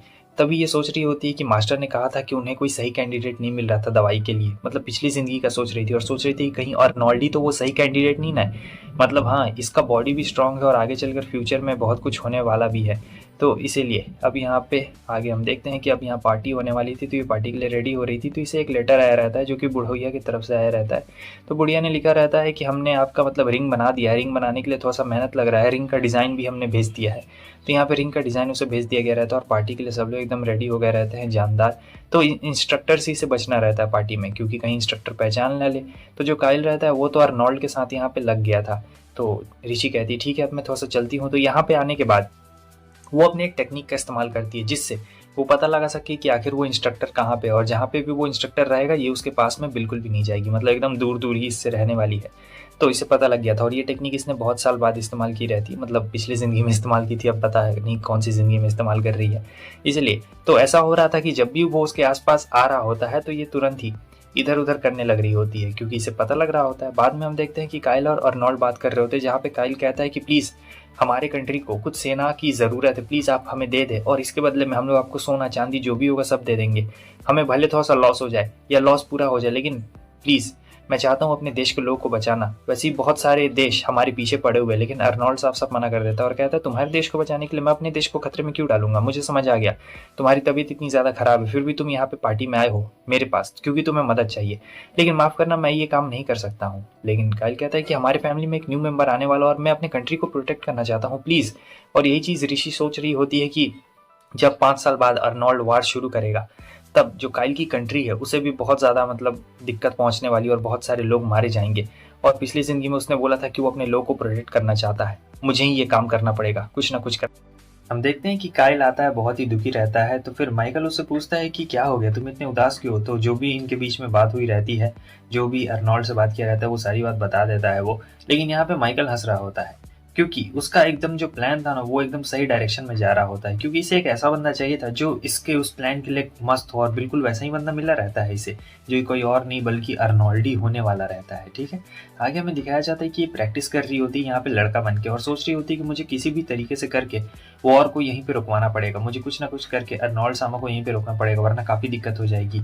और काइल बहुत ज़्यादा बढ़िया है, इसलिए मैं उसकी मदद करना चाहती हूँ। तो ये सारी वो जो पास्ट लाइफ की बातें हैं ना, वो सभी पास्ट लाइफ की बातों को याद करके ही बोल रही होती है, क्योंकि आगे जब वॉर होगा तो बहुत ज़्यादा टेंशन क्रिएट हो जाएगी, और ये जो सभी लोग हैं ना इन सभी का किंगडम एकदम पूरी तरीके से बर्बाद हो जाएगा। उतनी देर में इंस्ट्रक्टर आते हैं और कहते हैं कि तुम प्रैक्टिस तो कर रहे हो, लेकिन मतलब तुम क्या सोच के प्रैक्टिस कर रहे हो, मुझे समझ में नहीं आ रहा है। तब यहाँ पे ऋषि बोलने लगती है कि मैं ये सोच के प्रैक्टिस कर रहा हूँ कि आगे वॉर होगा, और वॉर में तो मतलब बहुत ज़्यादा लड़ाई होगा, मतलब वैसे वैसे सारा सीन हो जाएगा, बहुत ज़्यादा खून खराबा हो जाएगा। तब इंस्ट्रक्टर बता रहे होते हैं कि तो पता है मैंने अपना बेटा खोया वॉर में, लेकिन मुझे इस बात का गम नहीं है कि वो शहीद हो गया, मुझे इस बात से बहुत ज़्यादा खुशी है कि वो कम से कम लड़ते लड़ते शहीद हुआ है। देखो तुम इसमें कुछ नहीं कर सकते हो, वॉर में कोई चला जाता है तो तुम उसे वापस नहीं ला सकते हो, और ये सबकी किस्मत में होता है, कौन क्या करेगा। आगे हमें दिखाया जाता है कि आज खुद अर्नोल्ड देखने के लिए आ गया था सभी लोगों को। तो यहाँ पे तो ऋषि एकदम हैरान हो जाती है, क्योंकि अर्नोल्ड तो उसे पहचान ही लेगा, भले इंस्ट्रक्टर ना पहचान पाए। फिर जो अर्नोल्ड रहता है ये तो भाई बहुत ठरकी बंदा रहता है, ये हमारे ऋषि की तरफ ही देख रहा होता है और बिल्कुल भी पल के नहीं हटा रहा होता है, और ऋषि समझ गई रहती है कि अब तो मैं गई, ये इसने पहचान लिया मुझे। उसके बाद क्या था, वो काफ़ी क्लोज आया था और कहता है कि अरे तुम बहुत ही अच्छे बच्चे लग रहे हो, मुझे बताओ आखिर तुम कौन से बहरूपी हो, कौन हो तुम। लेकिन ऋषि फिर भी यहाँ पे एक्टिंग कर रही होती है और कहती है कि आप क्या बोल रहे थे। वो कहता है मैं तुम्हें टच कर सकता हूँ। फिर वो उसे पकड़ लेता है और कहता है बताओ तुमने मुंह में क्या दबा के रखा है, मैं जानना चाहता हूँ, जल्दी से उगलो। इसमें कोई बड़ी बात नहीं है, जल्दी उगल दो तो ज़्यादा बढ़िया रहेगा। लेकिन ऋषि यहाँ अभी भी कह रही होती है कि अरे आप क्या कर रहे हैं प्रिंस। फिर उसके बाद वो गली देती है और कहती है मुझे माफ़ कर दीजिएगा, मैं बिना बताए आपको यहाँ पे आ गई और ये सब प्रैक्टिस कर रही हूँ, मुझे करना था इसलिए। तो वो कहता है कोई बात नहीं, तुम प्रैक्टिस करना है तुम प्रैक्टिस कर सकती हो, लेकिन एक शर्त है, किसी को भी तुम्हारी आइडेंटिटी के बारे में बिल्कुल भी पता नहीं चलना चाहिए, और मैं भी तुम्हें देखूंगा अच्छे से क्योंकि तुम कैसा प्रैक्टिस कर रही होती है। ये सुन के तो वो काफ़ी ज़्यादा खुश हो जाती है। लेकिन अर्नोल्ड ये भी कहता है कि मैं जानता हूँ तुम मुझे कन्विंस करने की कोशिश करने वाली हो कि मैं काइल की मदद करूँ, लेकिन मैं तुम्हें एक बात साफ साफ बता देना चाहता हूँ ऋषि, ऐसा बिल्कुल भी नहीं होने वाला है। तुम तो जानती हो कि मैं किस तरीके का पर्सन हूँ, और मैं अपने किंगडम को दाव पे नहीं लगाने वाला हूँ किसी और किंगडम को बचाने के लिए, क्योंकि ये बहुत ज़्यादा रिस्की होने वाला है। और मैं तुम्हें साफ साफ बता दूं कि तुम इसके बीच में बिल्कुल भी नहीं आओगी, इससे तुम्हारा कुछ भी लेना देना नहीं है। अब अंदर में ये सोच रही होती है कि यार मुझे काइल की मदद करनी चाहिए, क्योंकि पिछली जिंदगी में वो बहुत अच्छा था, मतलब एक जिंदगी का बात नहीं हो रहा होता है यहाँ पे।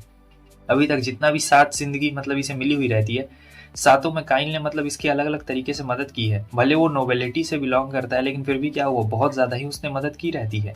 आगे हमें दिखाया जाता है काइल को, तो यहाँ पे काइल मिलने आया रहता है ऋषि से। तो यहाँ पे वो बोल रही होती है कि मैंने आपके लिए कुछ दवाइयाँ बना दी है, और ये एक स्पेशल एंटीडोट दवाई है, ये भी थोड़ा सा कड़वा रहेगा लेकिन ये आपके लिए बहुत ही ज़्यादा बेहतर रहेगा। काइल कहता है कि इसके लिए आपका बहुत बहुत शुक्रिया, जब तक मेरी बॉडी अच्छी रहेगी मैं पूरी कोशिश करूँगा, जो भी मदद करने का बन सके मैं करूँगा। तब ऋषि कहती है कि मेरे पास एक आइडिया है, क्या आप मेरी टीम में शामिल होना चाहेंगे कुछ दिन के लिए, मैं आपको अपनी फोर्स दूंगी। हालांकि इसके पास फोर्स नहीं रहता है।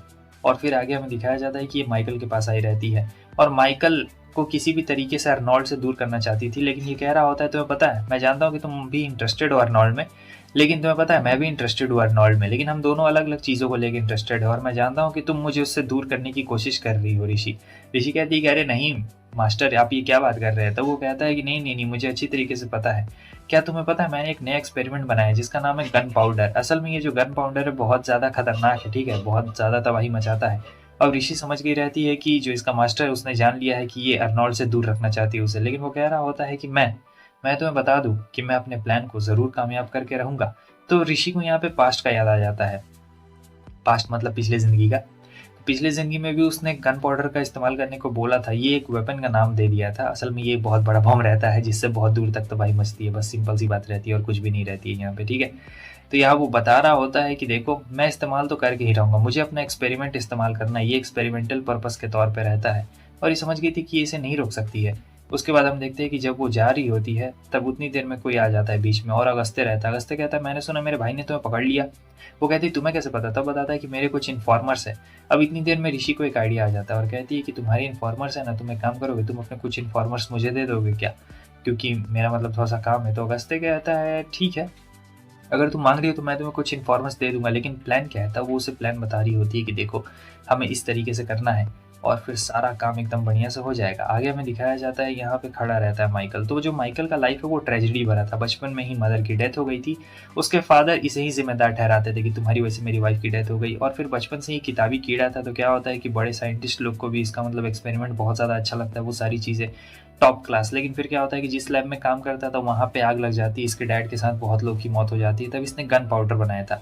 इसके डैड ने कहा था कि तुम दुनिया में तबाही मचाने के लिए आए हो, तो इसलिए गन पाउडर बनाया था। तुम लोग समझ सकते हो ना क्या है वो। इतनी देर में आ चुकी रहती है हमारी ऋषि वहाँ पे। ऋषि उसे मना कर रही होती, कहती है कि आपको ये अर्नोल्ड को नहीं देना चाहिए, वरना आपको पता है ना कि वो क्या तबाही मचाएगा। वो कहता है कि हाँ मुझे अच्छे से पता है कि अर्नोल्ड इससे क्या करने वाला और बहुत लोग की जान भी जा सकती है इसमें, लेकिन तुम तो जानती हो कि मेरी जिंदगी का क्या मकसद है। ऋषि एक ही बात सोच रही थी कि मैं पिछली जिंदगी में तो इन्हें नहीं रोक पाई थी, लेकिन इस जिंदगी में मैं इन दोनों को जरूर रोक पाऊंगी। अगर मैं नहीं रोक पाई तो फिर से वही होगा जो। तो ऋषि सारी पुरानी बातों को लिख रही होती है डायरी में कि कैसे अर्नोल्ड ने साफ साफ मना कर दिया है कि वो मदद नहीं करने वाला है काइल का किंगडम का, इसलिए अब उसे काफ़ी प्रॉब्लम हो रहा है। और यहाँ पे इसने काइल के साथ अलायंस बना लिया है ताकि ये लोग मिलकर अर्नोल्ड को मना सके। मगर अर्नोल्ड के दिमाग में क्या चल रहा है, ऊपर से जो माइकल है वो भी अपना गन पाउडर देने वाला है अर्नोल्ड को, तो वो बहुत बड़ा ब्लास्ट जरूर करेगा।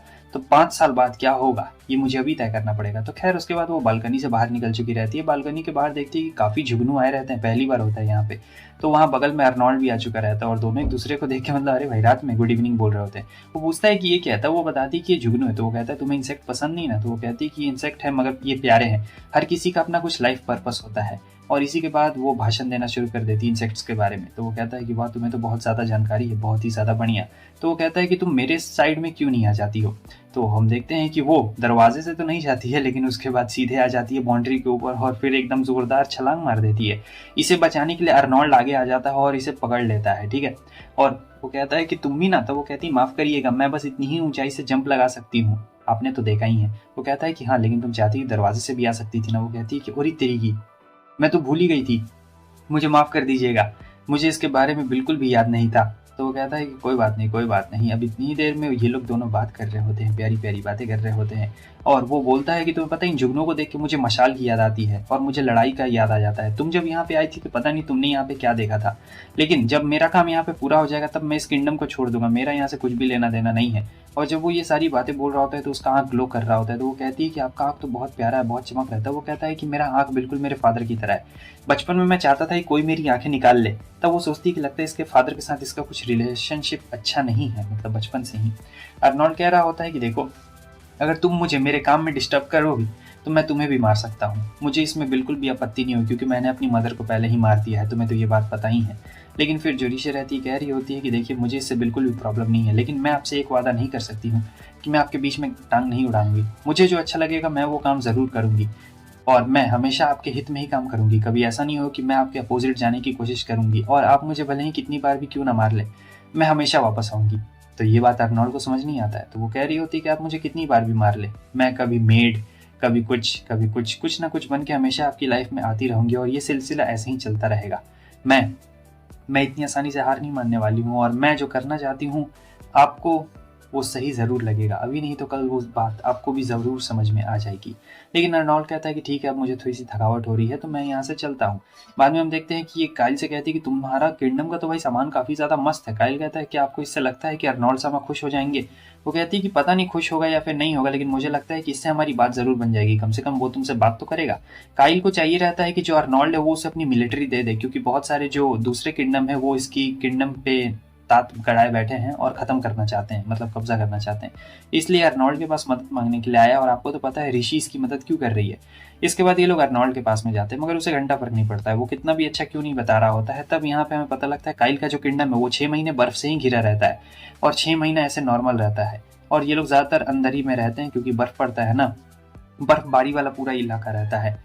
और बहुत सारे क्राफ्ट्समैन हैं, और भी नए नए क्राफ्ट्समैन पैदा हो रहे हैं जो बढ़िया है काफ़ी। तो यहाँ पे जो ऋषि रहती है अर्नोल्ड को घड़ी दिखाती है, कहता है वो तो मेरा घड़ी है, लेकिन ऋषि कहती है कि नहीं, ये आपका नहीं है, आपका वाला तो मेरे पास है, ये इनके किंगडम के क्राफ्ट्समैन ने बनाया। देख सकते हैं कितना ज़्यादा शानदार, कितना ज़्यादा बढ़िया है, और एकदम हूबहू कॉपी है।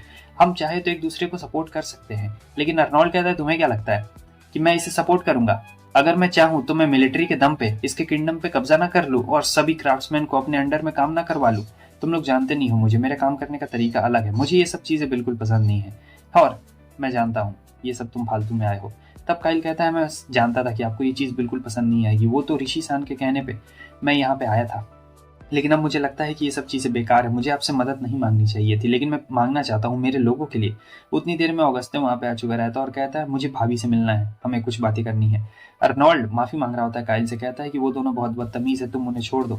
यहाँ पे वो बता रहा होता है कि माइकल ने हमारे जासूस को धोखा दे दिया और वो कहीं चला गया है, और यहाँ पे भी अलग ही सीन बन रहा होता है।